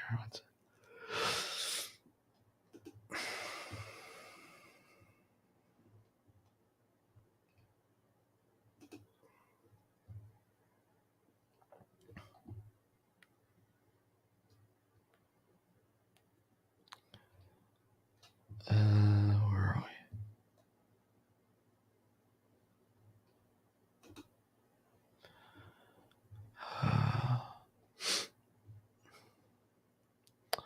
Trying to find. Where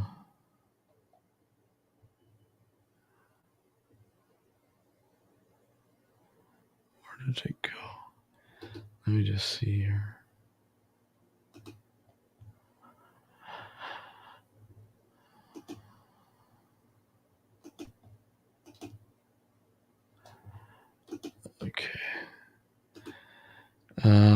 I'm gonna play this. I will be right back. I'm just gonna play the Waverly Ball movement. I'll play this and I'll be right back, guys. I just gotta step out for a sec. Hold on.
All right.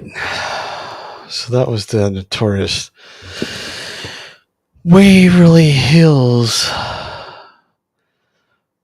ball movement. Hey, Dinkum, how are you? Good to see you, man.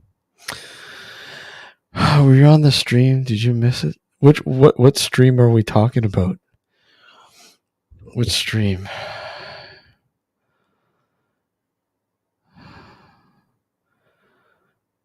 What did I miss? What did I miss? Did I miss something? Oh, I hate missing shit.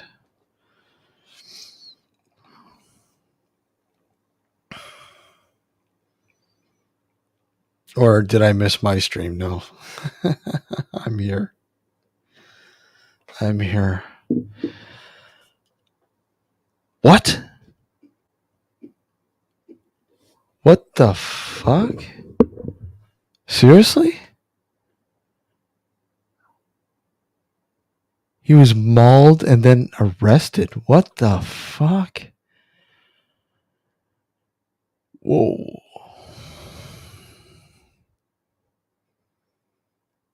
Damn. This wasn't live, was it? Was this on during during Will's stream? Hey, Dra. Yeah, on Will's stream. Holy fuck. You're kidding me, man. Oh, that's crazy.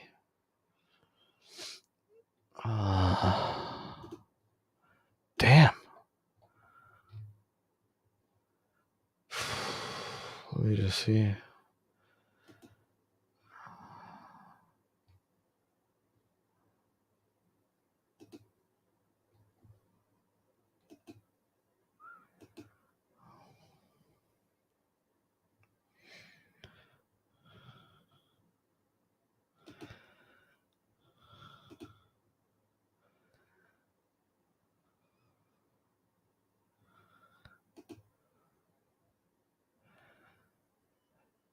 Oh, it wasn't on the stream. Okay.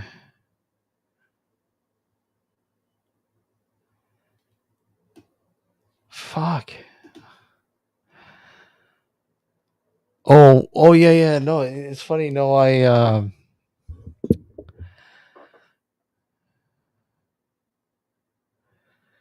yeah, no, I talked to Matt, and Matt told me that Will's dog took a chunk out of him. Yeah, I knew about that, but I didn't know about the. Yeah, I didn't know about the. Yeah, Matt's okay. I didn't know about the arrest though. Holy shit! I didn't know about that. Which he, it must have been. Yeah, it must have been after I talked to him because he was on his way to meet some. I can't remember. Was it Liam or somebody? I don't know. But yeah, that's crazy. That's crazy. Absolutely crazy. And once again, if anybody wants to join, the links there in the pinned area, by all means, it's open. Yeah. He was saying that he was going to meet you guys, Melissa and Liam. The crowd with burglary. Fuck.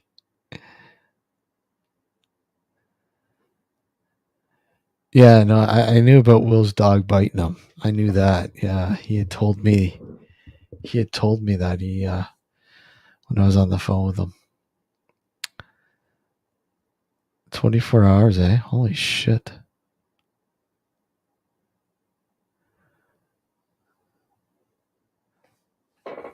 So it was just Matt arrested. It wasn't you, Melissa. It wasn't you and Liam that were arrested as well, were you?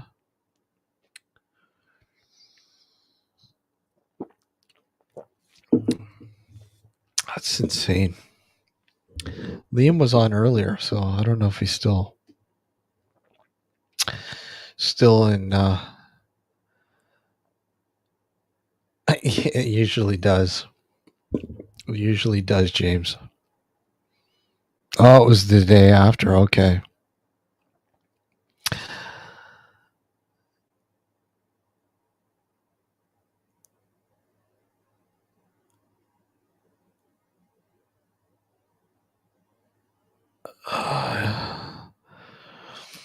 Yeah, I still got to take my fucking DGI. I got to take it out. I still haven't taken it out yet. I've been so busy. I want to take my DGI out, and I'll probably. I was going to go out Monday, but unfortunately, something came up. I couldn't do it Monday. But I'll probably use it to film the investigation of the Spruce Lane farmhouse coming up. And plus, I have to do some B-roll. I have to do some B-roll for the woodlot.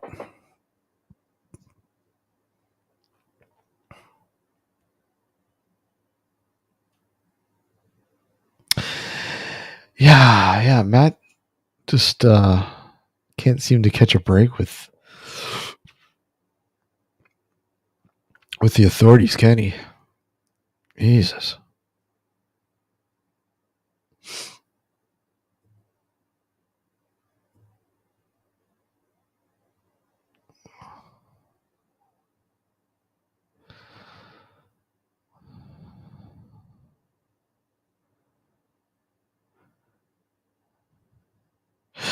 Yeah, I mean, Matt's okay, right? I mean, he was on Will's stream. He seemed okay, but his arm. Oh. No, the chair is still squeaky as hell. I still gotta fix it. Perhaps tomorrow. I've got a little bit of time in the morning. I'll probably go to the store to get this shit. Fix this fucking chair. I feel like just throwing it out and getting a new chair. This thing's fucking seen better days. But that could be a curse. I could disrupt the juju in this house by replacing it with a new chair. I might upset things that might be here. So maybe it's best that I keep this chair and just renovate it. And even if I renovate it, that might disrupt some of the juju that might be here as well. A lot of strange things have happened. A lot.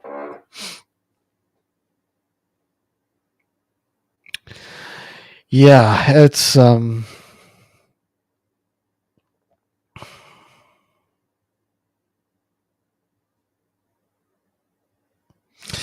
yeah, I mean I yeah, exactly. Disrupt it and record it. Yeah, exactly. I've done a few. Yeah, I grab some WD-40 or some lithium grease. um, yeah, I've captured some weird shit here. I mean, some weirdness. Don't disrupt it too much. Yeah. I mean, I've told the story. Ow! I've told the stories many times.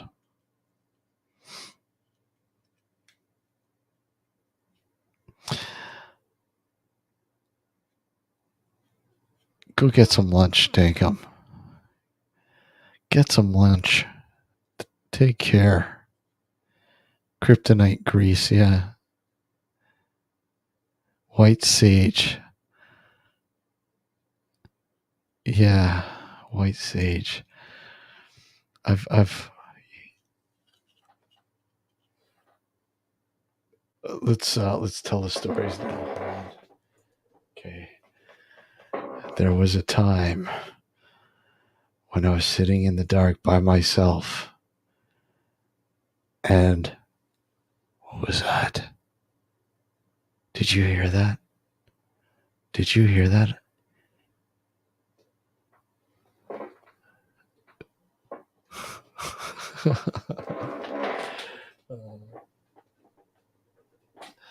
Oh, no, my light's not working. Yes, there we go.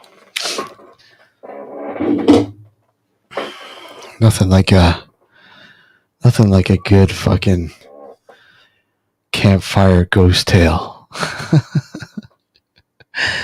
uh,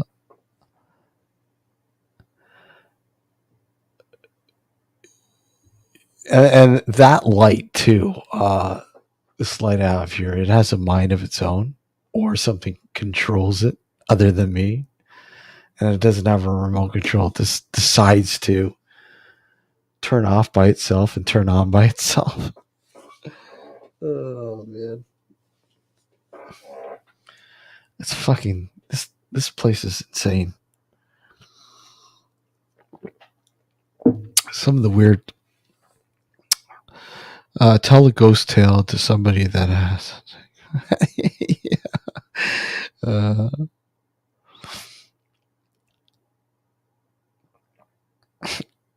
Yeah.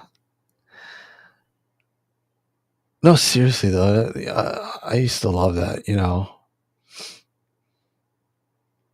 go camping, you partake in some sweet grass and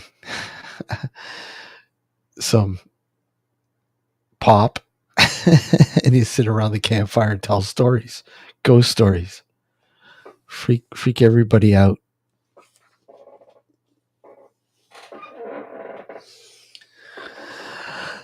What is your beverage of choice this evening? I've had a couple. I just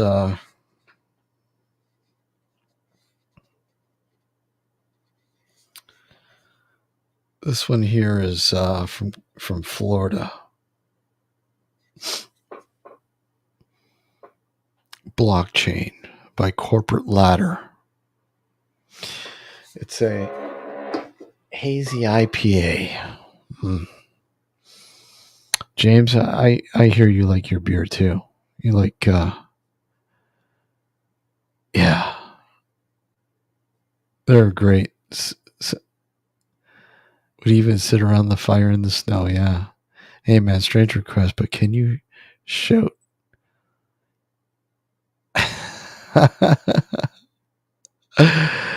Shout. How would you like me to shout like James Hetfield?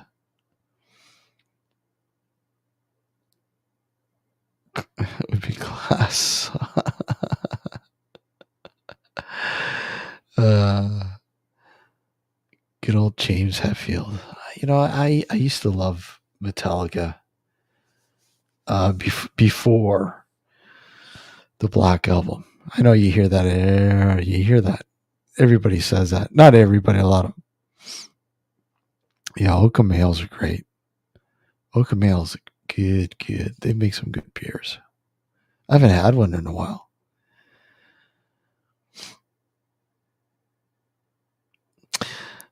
But yeah, I love. Well, I don't love. I used to like Metallica years ago, and I don't know. I don't know, man. Just, yeah, I remember you were saying that, Steven. I remember that. That's cool. I'd probably be there a lot. Yeah, well, I think you can blame what's his name, the producer, Rob. What's his name? Fuck, can't think of the guy's name. He ruined a lot of bands. Well, I shouldn't say he ruined them. He gave them what they were looking for: popularity, record sales. No, I haven't seen that. You know, the cult ACDC. Not that ACDC need it, but the cult. They drastically changed Aerosmith. So, oh, Alex is good. Alex is good. He's like I said, he's dealing. He's got a new home. They bought a new home, and he's he's just they're dealing with that right now, and but hopefully he'll be back up and running for September when we kick off season 17. So yeah, Alex is doing fine. He's good. He's good. Everything's good on the Alex front. Yes, the Southern Death Cult. Yep, and then the Death Cult. Hey, Mike, how are you? Good to see you. I loved, uh, the Cult before Bob Rock got a hold of them. I mean, don't get me wrong; they were pretty cool.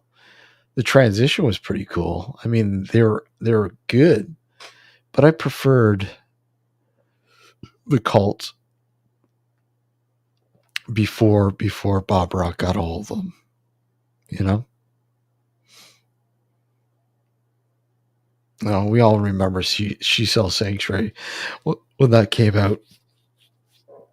Rain. I fucking love that song still. Rain. I fucking love it. You know, another band that I really, really enjoyed that came out around the same time, roughly, but they didn't do as well. Yeah, exactly. He does need a slap. He fucked up a lot of careers.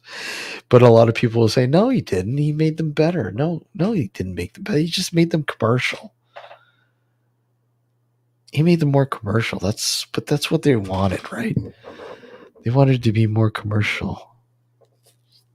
But a band called Balaam and the Angel. They had one album. I can't even think of yeah, Revolution is such a great tune. Such a great tune.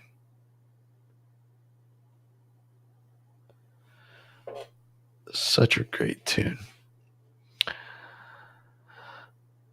But yeah, they were called Balaam and the Angel, and they had one album that just kicked ass, and that was it. They just died off. I mean, I don't want to say they were one hit wonders. They weren't really one hit wonders even. They were just a good. That one album was good. You know, I can listen to it over and over still. Yeah, take care, Cal. Nice seeing you. Are you going to check out the Cult on the latest tour? Are they touring the U.S.? I know they're doing a European tour. I'm having. I don't know. I love the Cult. I've for the longest time, but I don't know. I just I kind of oh yeah, the Stone Roses, man. Fuck, they're so cool. I fucking used to love the Stone Roses. I mean, it's been a long time since I've listened to them.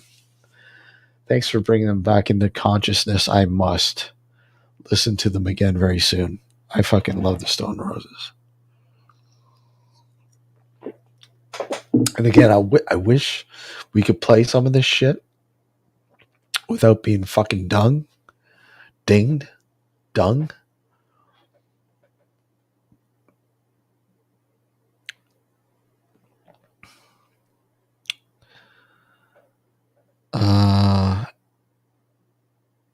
No.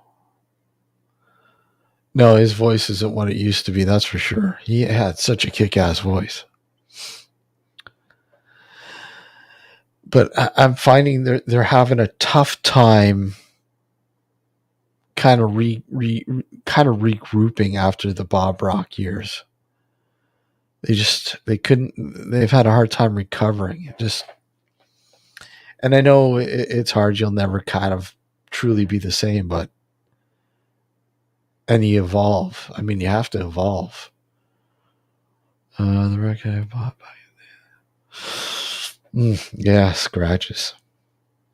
Good old records. Good old records.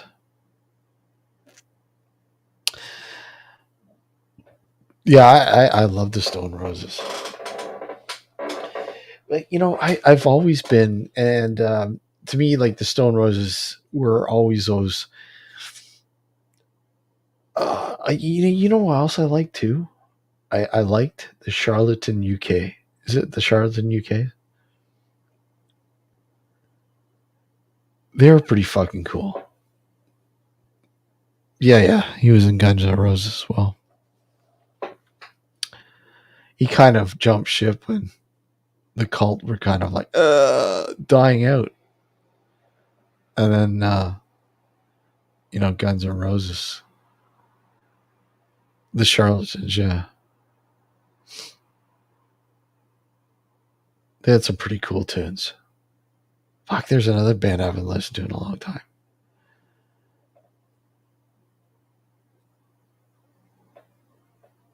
In a field, eh? Yeah. Yeah, they had some really cool tunes, man. Them and the Stone Roses. What was that? What was that other band? It came later. What the hell was the name of them? They were. What the heck was the name of them? They were Ocean Color Scene. I think it was Ocean Color Scene. I believe. Melting Pot. Yeah, exactly. That was the best album for sure. Oh fuck! I can listen.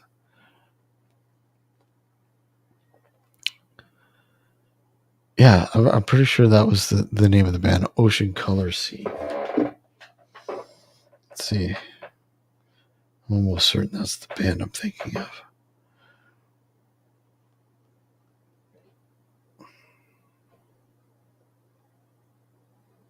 Yeah.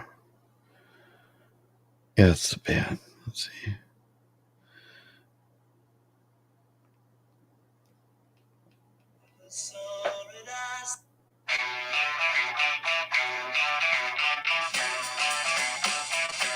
Yeah, that's the band.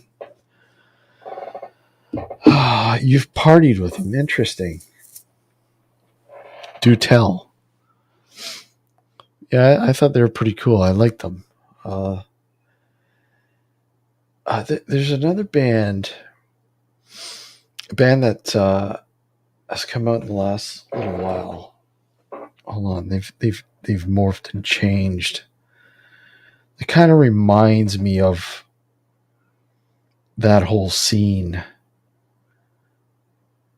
kind of mixed with kind of like a Zeppelin kind of vibe, with that sort of Beatles mixed with the fucking Zeppelin sort of scene. What the hell? Let me just see.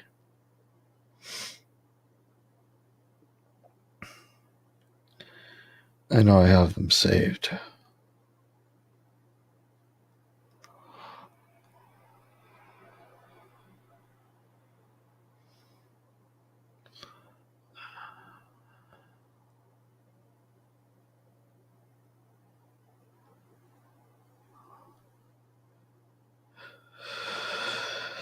Oh, what the hell is the name of that band? Where is it again?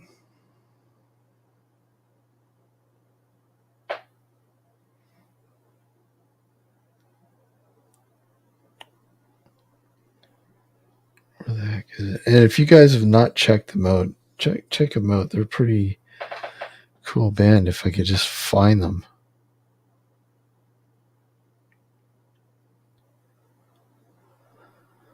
Where are we? I know I have them saved.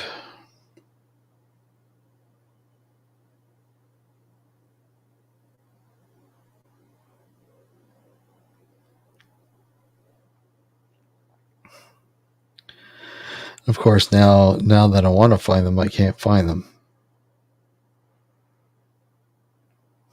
Go figure. Maybe I have them on here.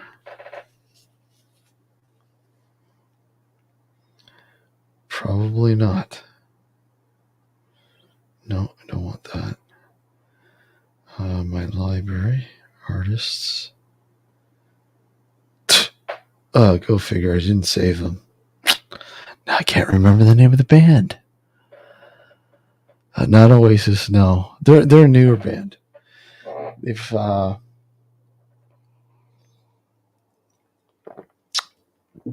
only come out in the past 10 years, I think.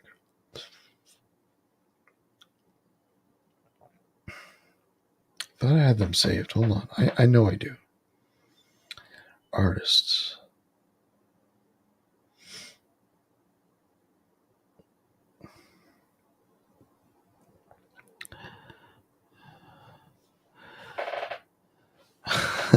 Exactly. It'll come to me when I'm not thinking of it. Where these guys are pretty cool.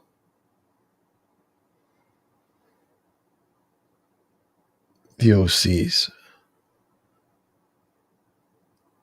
You guys, they're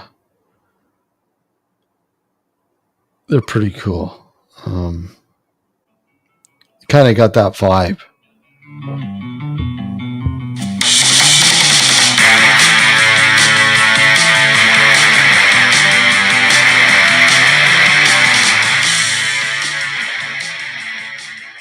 Can you guys hear that okay? I'm not going to play too much. I don't want to be shut down.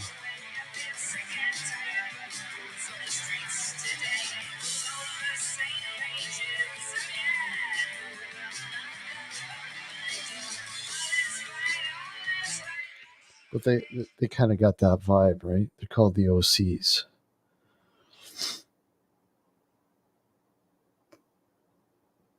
A really cool band.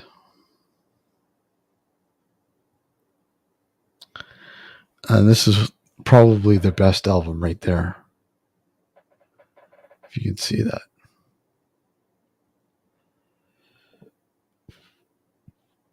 Check that album out. If you're into that kind of sound, they're really cool.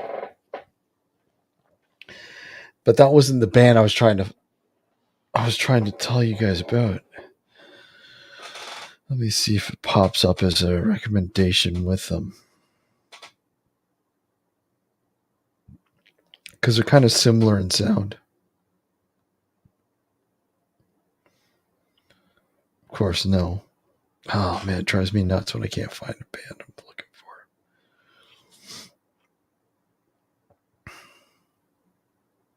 for. It'll come to me.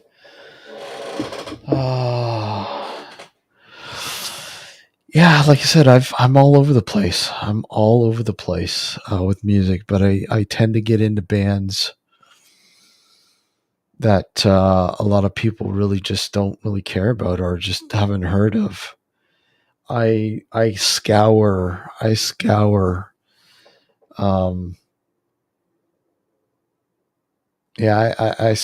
a lot of stuff that people just Another band I really enjoy. One of my favorite bands, and I got to meet them and see them play live a few times. Thankfully, is a band out of Italy called Goblin. Now, if you know anything about music and progressive rock, Italian progressive rock, you'd know Goblin. And they've scored a lot of Italian horror films and so on as well. But their soundtrack music is great, but their non-soundtrack music kicks ass. It's amazing. It's awesome shit.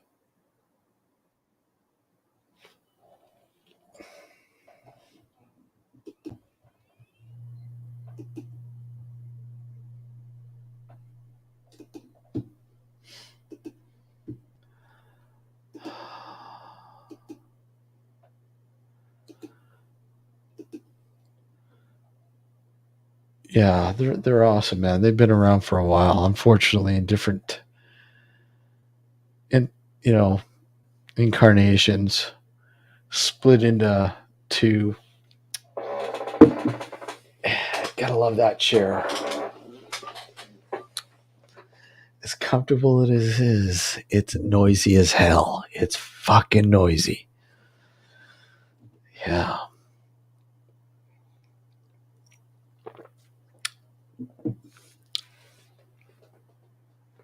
Yeah, good old Goblin.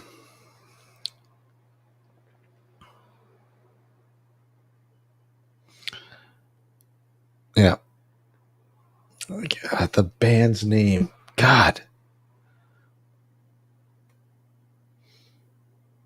There you go. Yeah, Dawn of the Dead. A lot of people were in the European cut. Yeah, Lithium Grease. In the European cut of Dawn of the Dead, George A. Romero's Dawn of the Dead, they use the score. They use Goblin score. In the American cut, they don't. So I always tell people to check out the European version or cut of George A. Romero's Dawn of the Dead, and you'll get an idea of what Goblin sounds like. Or if you're a Dario Argento fan, Suspiria and other films from Dario Argento are scored by Goblin or members of Goblin.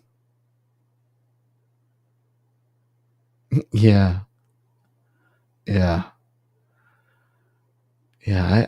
I just think about the nightmarish uh, envision Dario brought us with Suspiria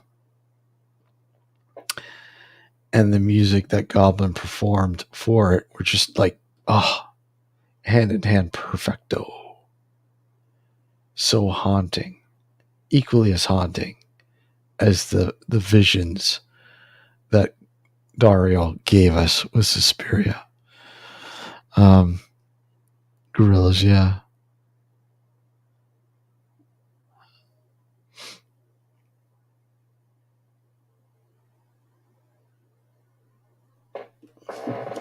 Just reading chat.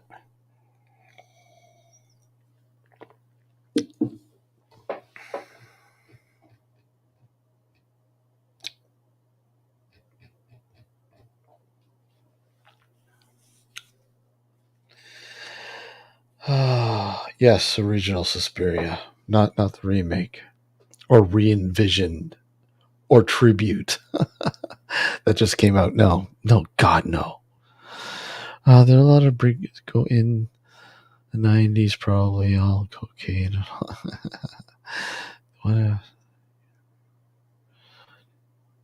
Yeah, yeah. Well, if you recognize Goblin music, you've got the European cut of Dawn of the Dead.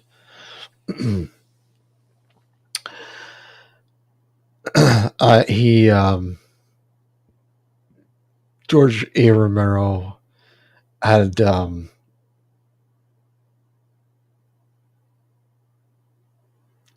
Dario produce the European cut, and wasn't a big fan of Goblin's music.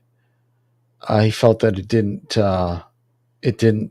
fit uh, George's vision. I mean, George was all about social commentary, so he wasn't a big fan of it, and so for the American release, he went with uh, public domain music. He was like that. He would use public domain music.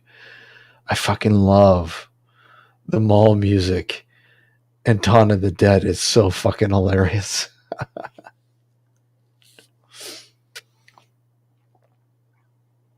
I mean, I play it. I'm almost certain it's. Let me just see if it's public. I don't think it's public still, but let's see.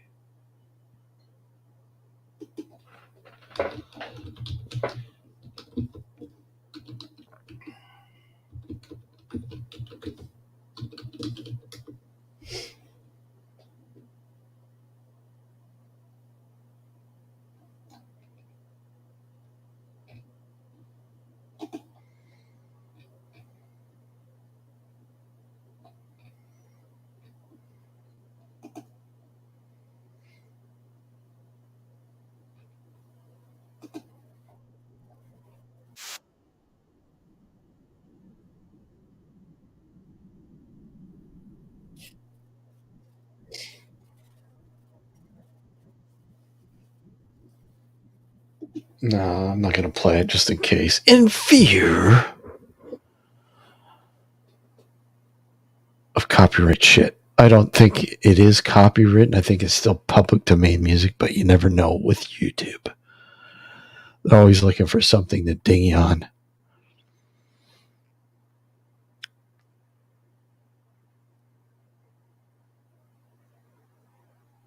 He acted cool. uh,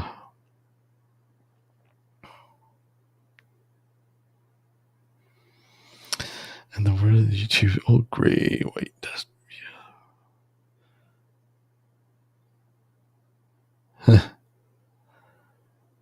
Yeah. Yeah. YouTube is, I don't know, fucked up. I remember the good old days of YouTube. YouTube was great one time. I mean, don't get me wrong, it's still good. It's good to get your shit out there, you know, meeting people like you guys. I mean, I've had this channel for God since 2010, I guess. But never used it for I never used it for the radio show. We just recently, with during COVID, I think it was during COVID, we decided to start simulcasting the live shows here on Sunday nights at 9 p.m. Eastern Standard Time. That we started, and we play regular music during the breaks on the radio show, because they got we're allowed to.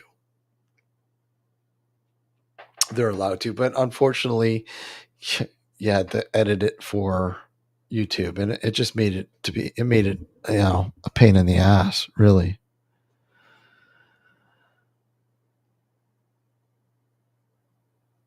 So yeah, it kind of sucks.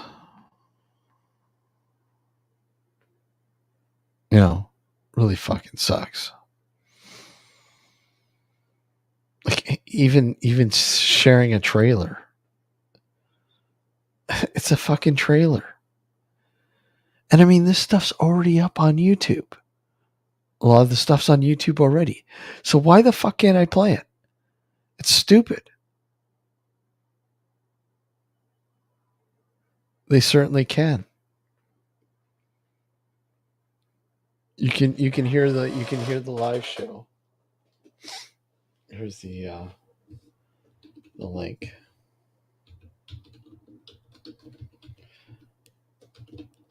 You can check it out. Obviously online. In the UK, it's only online that you can hear it. You can listen to it there, or you can listen to it on Tuned In. But again, we're on hiatus until our summer hiatus until I guess I should have fucking.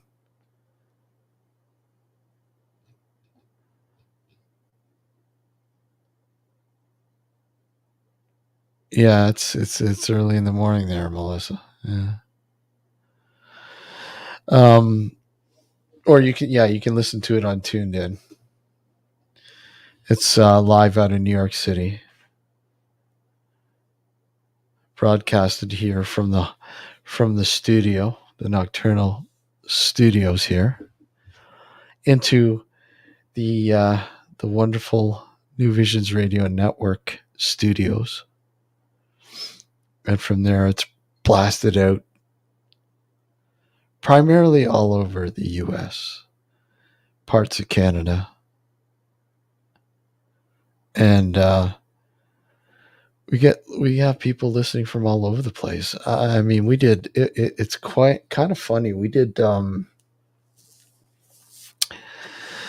live on location series. We did a place. I think what New York, or sorry, Hamilton, which is not too far from the studio here, and we place called the Hamilton Guest House. Very historical place. But anyways, we were doing a live on location show. We had live audience, a full house, and it was actually really cool. Do you play anything? Anything? Yeah, we play anything. I mean, if you have music that you like played, just let us know. We could play it on. We can play it for the radio portion of the show. Obviously, not here on YouTube. I mean, we can with permission, but even then, there's a gray area. They've given us grief a few times when we've played something. We've had permission to play it. We've had to fight it. And, what a mess! What a pain in the ass. But we can play it on New Vision's radio network. That's not a problem. So if you got some music you like played, we can certainly play it during our breaks, during the scheduled show in the new season starting in September. Absolutely. We've had a lot of people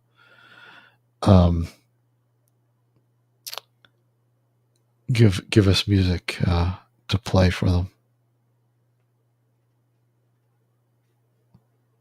No, it's not. It's just a pain in the ass on YouTube. A fucking pain in the ass. Pain in the ass. You know? And now we've entered a certain area. I guess over 1,000 subscribers. And even though we haven't gone into the monetization yet, we're still sitting on the fence thinking about it. We'll probably do it, but we're thinking very carefully about how we want to do it. So it's not about the money for us doing the show. It's not about the money. I mean, obviously, money does help, and it does. Any money that we do make from our merch store, anyway, it all goes into the running of this show for here, StreamYard, for this and other things that we use. But what we're thinking about doing is we're even thinking about reintroducing a live call-in line for the new season. So I'm looking into technology for that. We kind of miss having the live call-ins. I mean, we used to have, like I said, on another show we did not too long ago. We used to love the live call-ins. You know, some of the people that called in were great. Yeah, we get a lot of crank calls. I mean, that goes with the territory. We don't screen the calls. I fucking hate screening calls because I mean they're entertaining. They're just entertaining, man. I mean, no, it's a part of the gig.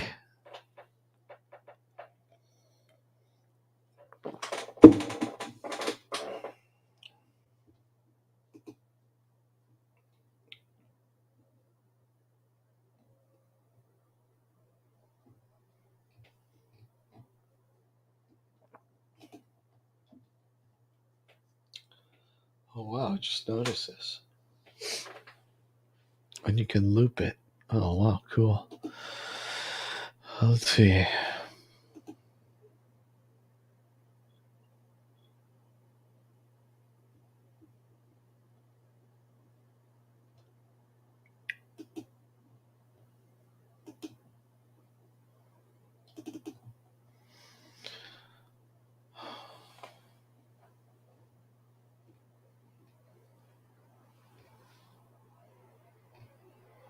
I mean, I've played a few of them.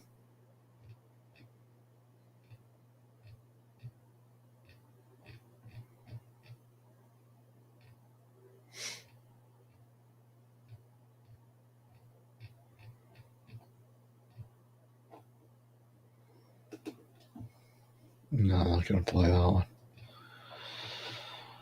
I'm not gonna play that one either. Fuck, there's so many of them. Like I said, I'm in the middle of, well, kind of in the middle of. Hey Mick, how are you? Yeah, Art Bell was great. I fucking love Art Bell. And he never screened his calls. Not like fucking George Snorri. George Snorri would screen his call. Puppy. I'm not much of a George Snorri fan. Don't like George Snorri. I mean, once Art Bell pretty much the writing on the wall, you heard fucking George snoring more and more. It's like, fuck this, I'm out of here.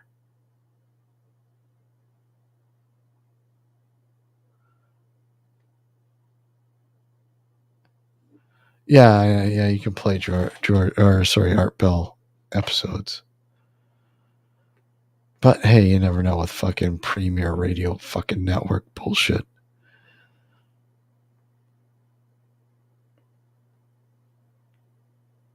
Hey, IC33, how are you? You know, I used to love listening to Art Bell. I used to work overnights. Used to love it.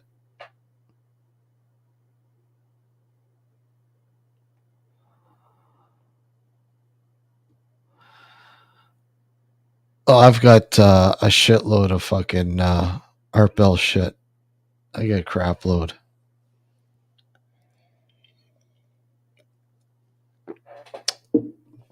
Wait, what's going on? Hold on. What am I missing? What am I missing? Well, take care, Teshi. Thank you for stopping by. Have a good evening. Take care. Even some Disney stuff.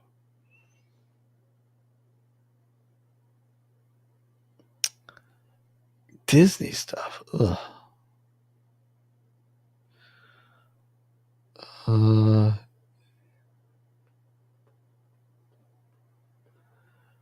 Did you get in bingo that hatch wad mission?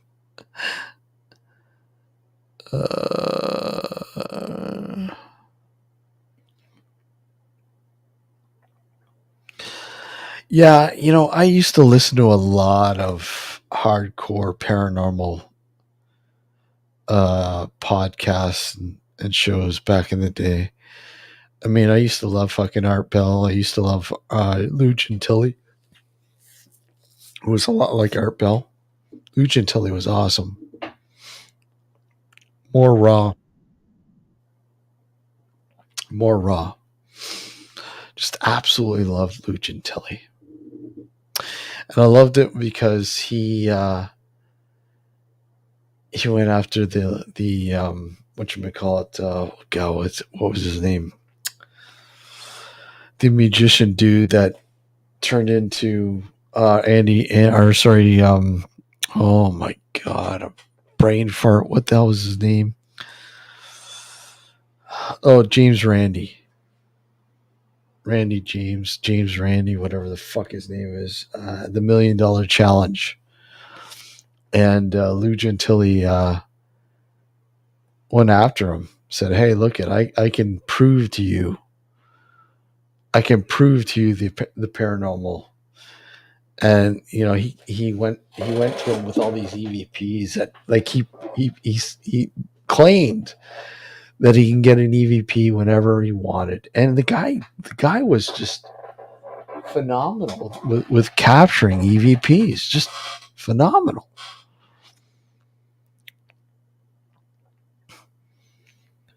And of course, James Randi shot him down. But it's like, wait a sec, what are you fucking talking about?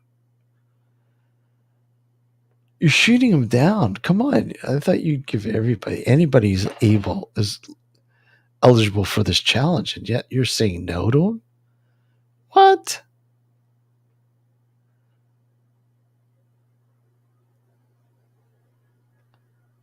Yeah. Oh yeah, I know. Exactly, Mike. James Randi. Magician by trade. uh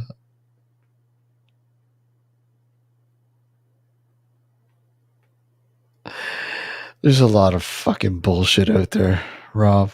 There's a shitload. A lot of fakery. A lot of bullshit. A lot of crap out there.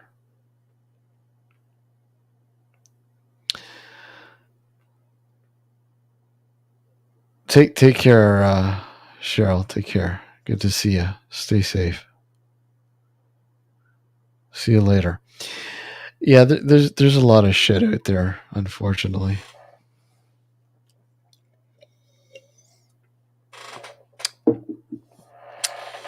A lot of shit out there.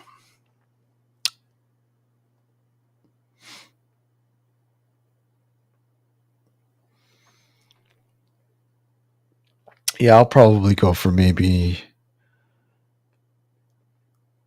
10 more minutes, and then I'm going to call it the night.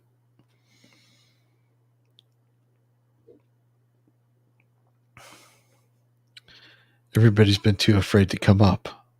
So you guys are probably tired of me going on about nothing. uh,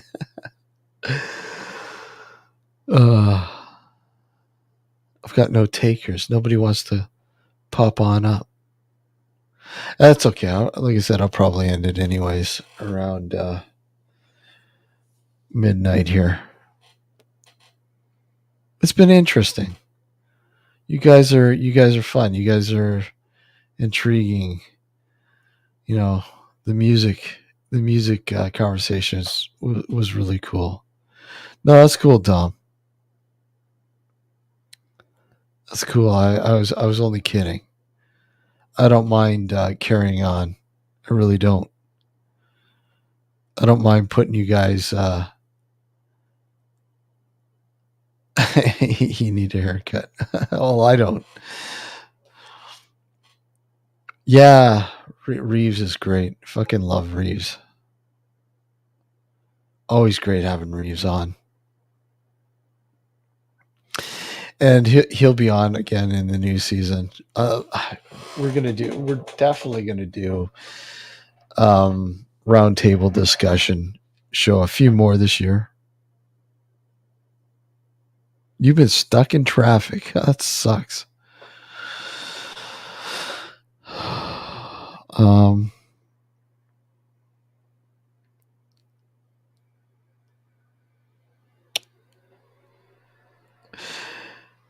well, you know what? Thank you, Steven. You guys are all great. You guys are always great. And all the new people who've come in this evening, thank you for popping in. I'm glad, Rob, you subscribed. Thank you.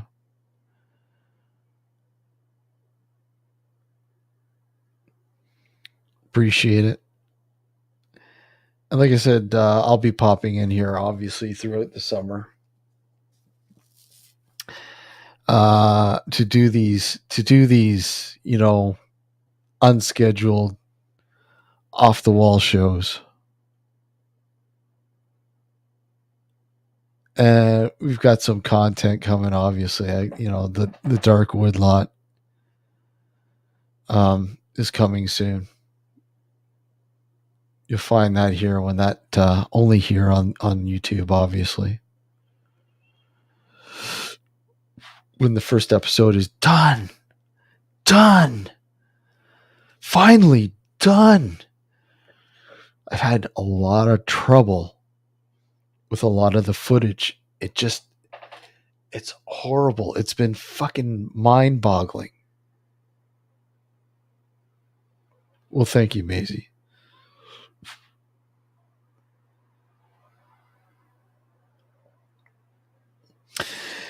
Well, yeah. I mean, we even our schedule shows. We like to keep our what we call dark discussions raw. So, I mean, the guests that we have on, the conversation is not scripted. It's just like it goes where it goes, and it's completely uncut.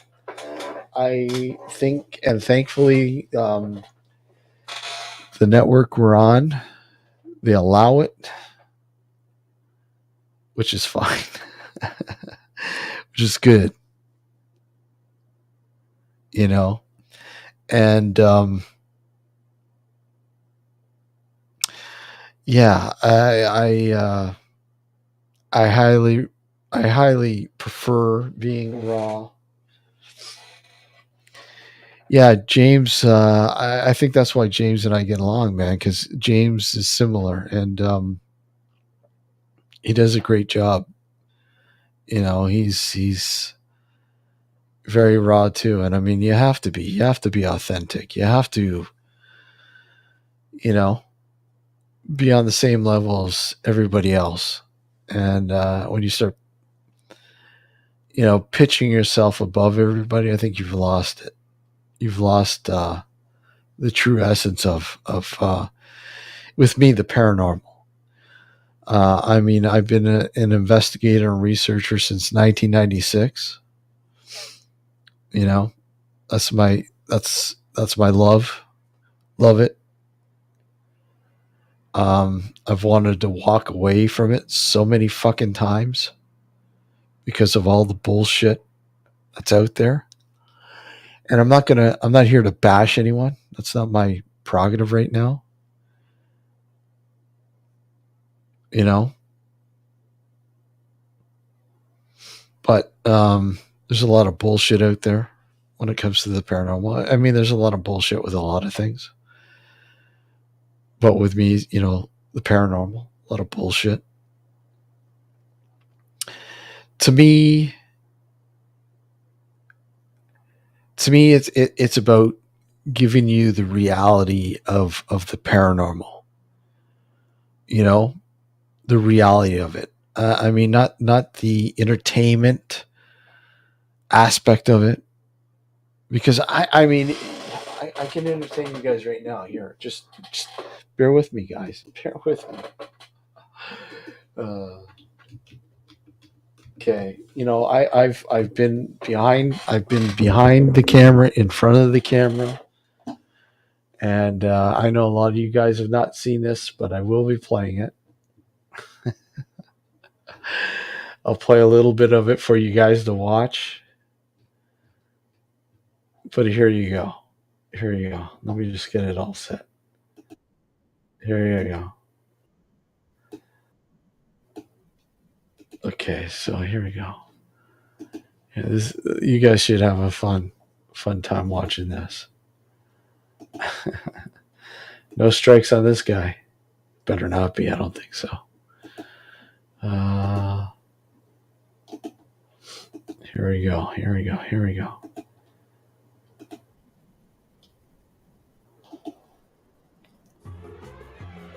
We're a paranormal investigative group. We investigate claims of the unknown. I don't know if I can eat this. I'm trying to integrate a little bit more health into their diet. Steve, is that a joke? You seem scared of them. Have yet to see it. I don't believe in any of this ghostly stuff. I'm Chef Ezra. In my world, flavor comes first. I'm Julie, the nutritionist. In my world, nutrition is everything. You gotta call it for your health. Baby, pasta? Pasta. In Italian food? It has to go. The fat is out of control. Who cooks under these circumstances? We're a paranormal investigative group. We investigate claims of the unknown, things that can't be explained by science. We use audio, video, temperature readings, EMF. Usually we come up with something interesting. We gather for meetings every month. We have a mediocre at best meal. I'm making hamburger patties because the gang likes potatoes. Steve tries to cook us a nutritious, fulfilling dinner. Exactly. I'm trying to integrate a little bit more flavor, a little bit more fiber, a little health into their diet. I think he thinks that he's really good, but he's not. I mix in a bit of breakfast cereal. It adds a lot of fiber to it, a lot of flavor, a lot more goodness, wholesome goodness. It's horrible. I'm telling you, it's horrible. I want to tell him his food sucks, but he keeps telling me it's his grandma's recipe. This is definitely a tough bunch to cook for. How many times have we offered to cook? He won't let us. I don't necessarily eat it myself. But, to appease him, why not? He says he's a health nut, but I have yet to see it. Rice balls, they enjoy it, so I make it. It makes high school cafeteria food taste good. They're moaning that I don't give them enough flavor. So, I mean, there we go. Wow. Do you have the rest of the salad? That's everything. It's really difficult to fulfill our obligations of these investigations. A lot of times I'm tired. I just can't find that energy. Definitely, he needs some more flavor in his food. and he eats healthier food and more variety. You have a few of the members in the group that are watching their weight, watching the high blood pressure. You're trying to balance it all out, and it's like it's a losing battle. The Paranormal Society's called us in. Their leader, Steve, is cooking food void of nutrition. Not to mention flavorless, white, and dead. Our challenge is to get them to eat the right food at the right time. And to show them that delicious food means bright, vibrant ingredients simply prepared. What a great night for an exorcism. Their diet.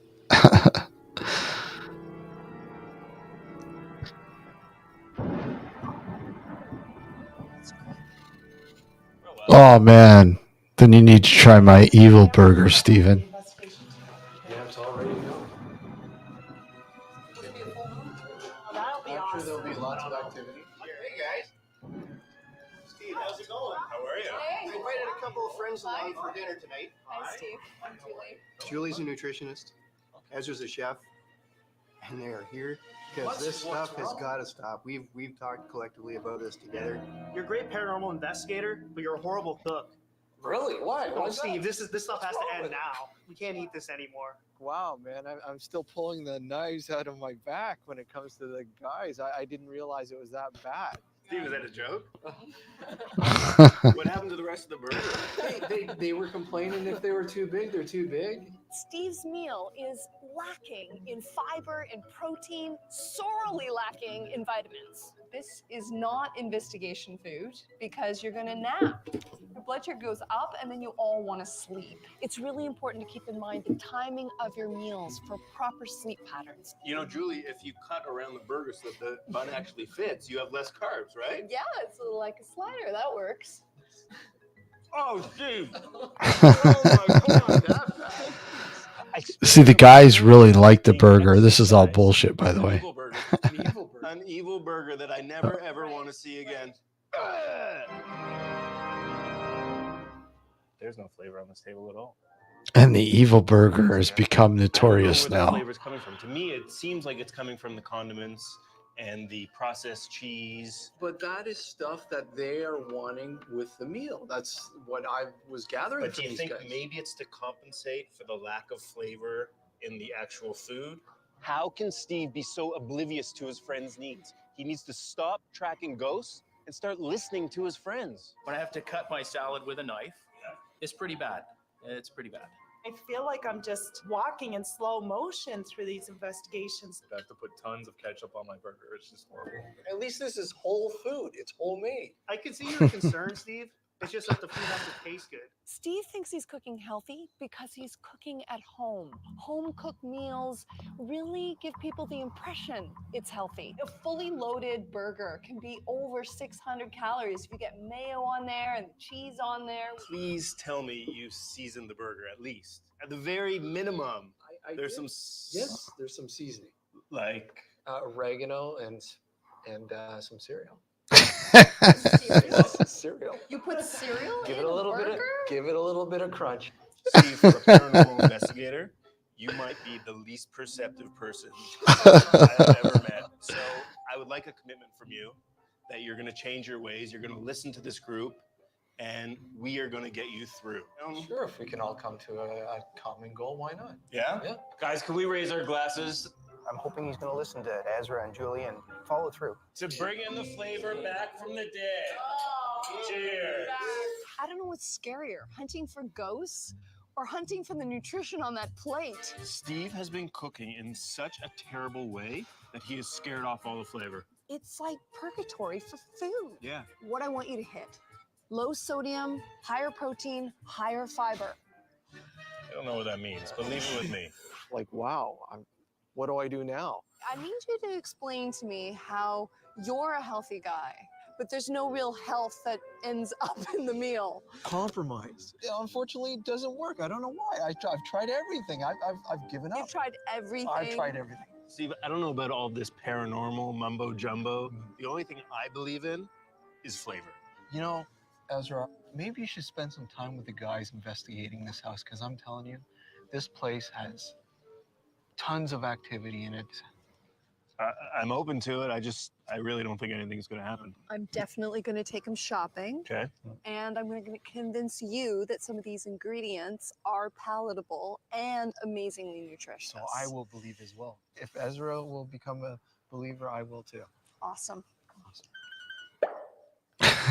I gotta love the special effects. Really has a problem with it. The fat's coming off that steak. I don't believe in any of this ghostly stuff.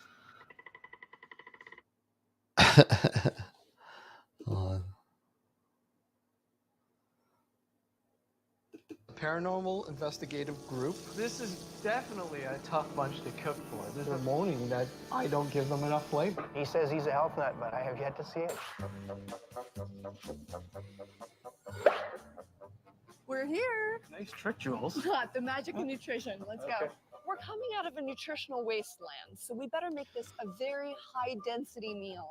Maximum fiber, maximum protein, and a ton of vitamins. Zero fat Greek yogurts. The probiotic is what I'm interested in. All right. Because when you're scared, you lose the good bacteria in your digestive tract.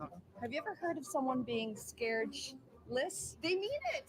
So we need to get some serious probiotics into Ghostbusters. Okay.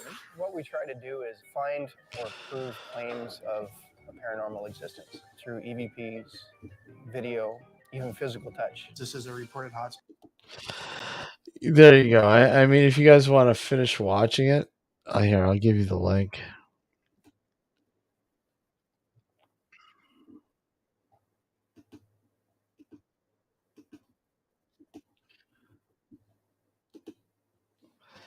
Here's the link if you guys want to finish watching it. But there you go. Like I said, I've been behind the camera, in front of the camera. I know all about the paranormal entertainment world. I've worked with it. I know a lot of the people, a lot of the main a lot of the main people involved with it. We've had a lot of them on the show. Over the years. So I mean, we know.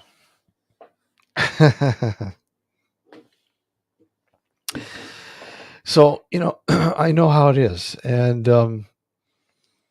I mean, I look at it from both perspectives, obviously, as somebody who has seriously investigated and researched the paranormal for many years, to somebody who works behind the camera in television and film. People who work on these shows, these paranormal shows, it's entertainment. And that's all it's meant to be. Entertainment. It's not to be construed as real, because it's not, right?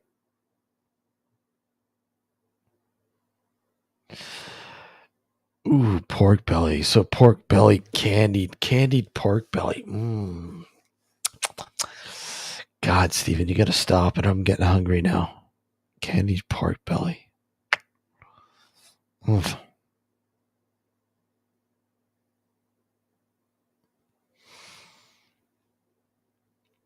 Yeah, so there you go. That's and by the way, that's on my private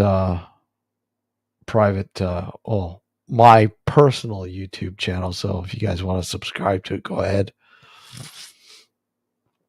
I do from time to time throw stuff up there. I haven't been very active with that channel in a while, but I'm sure I will be in the future. Thank you, Dom. Thank you. So anyways, I'm calling it the night. I think that's about it. I want to thank you all for popping in. Take care. Always good to see all you guys.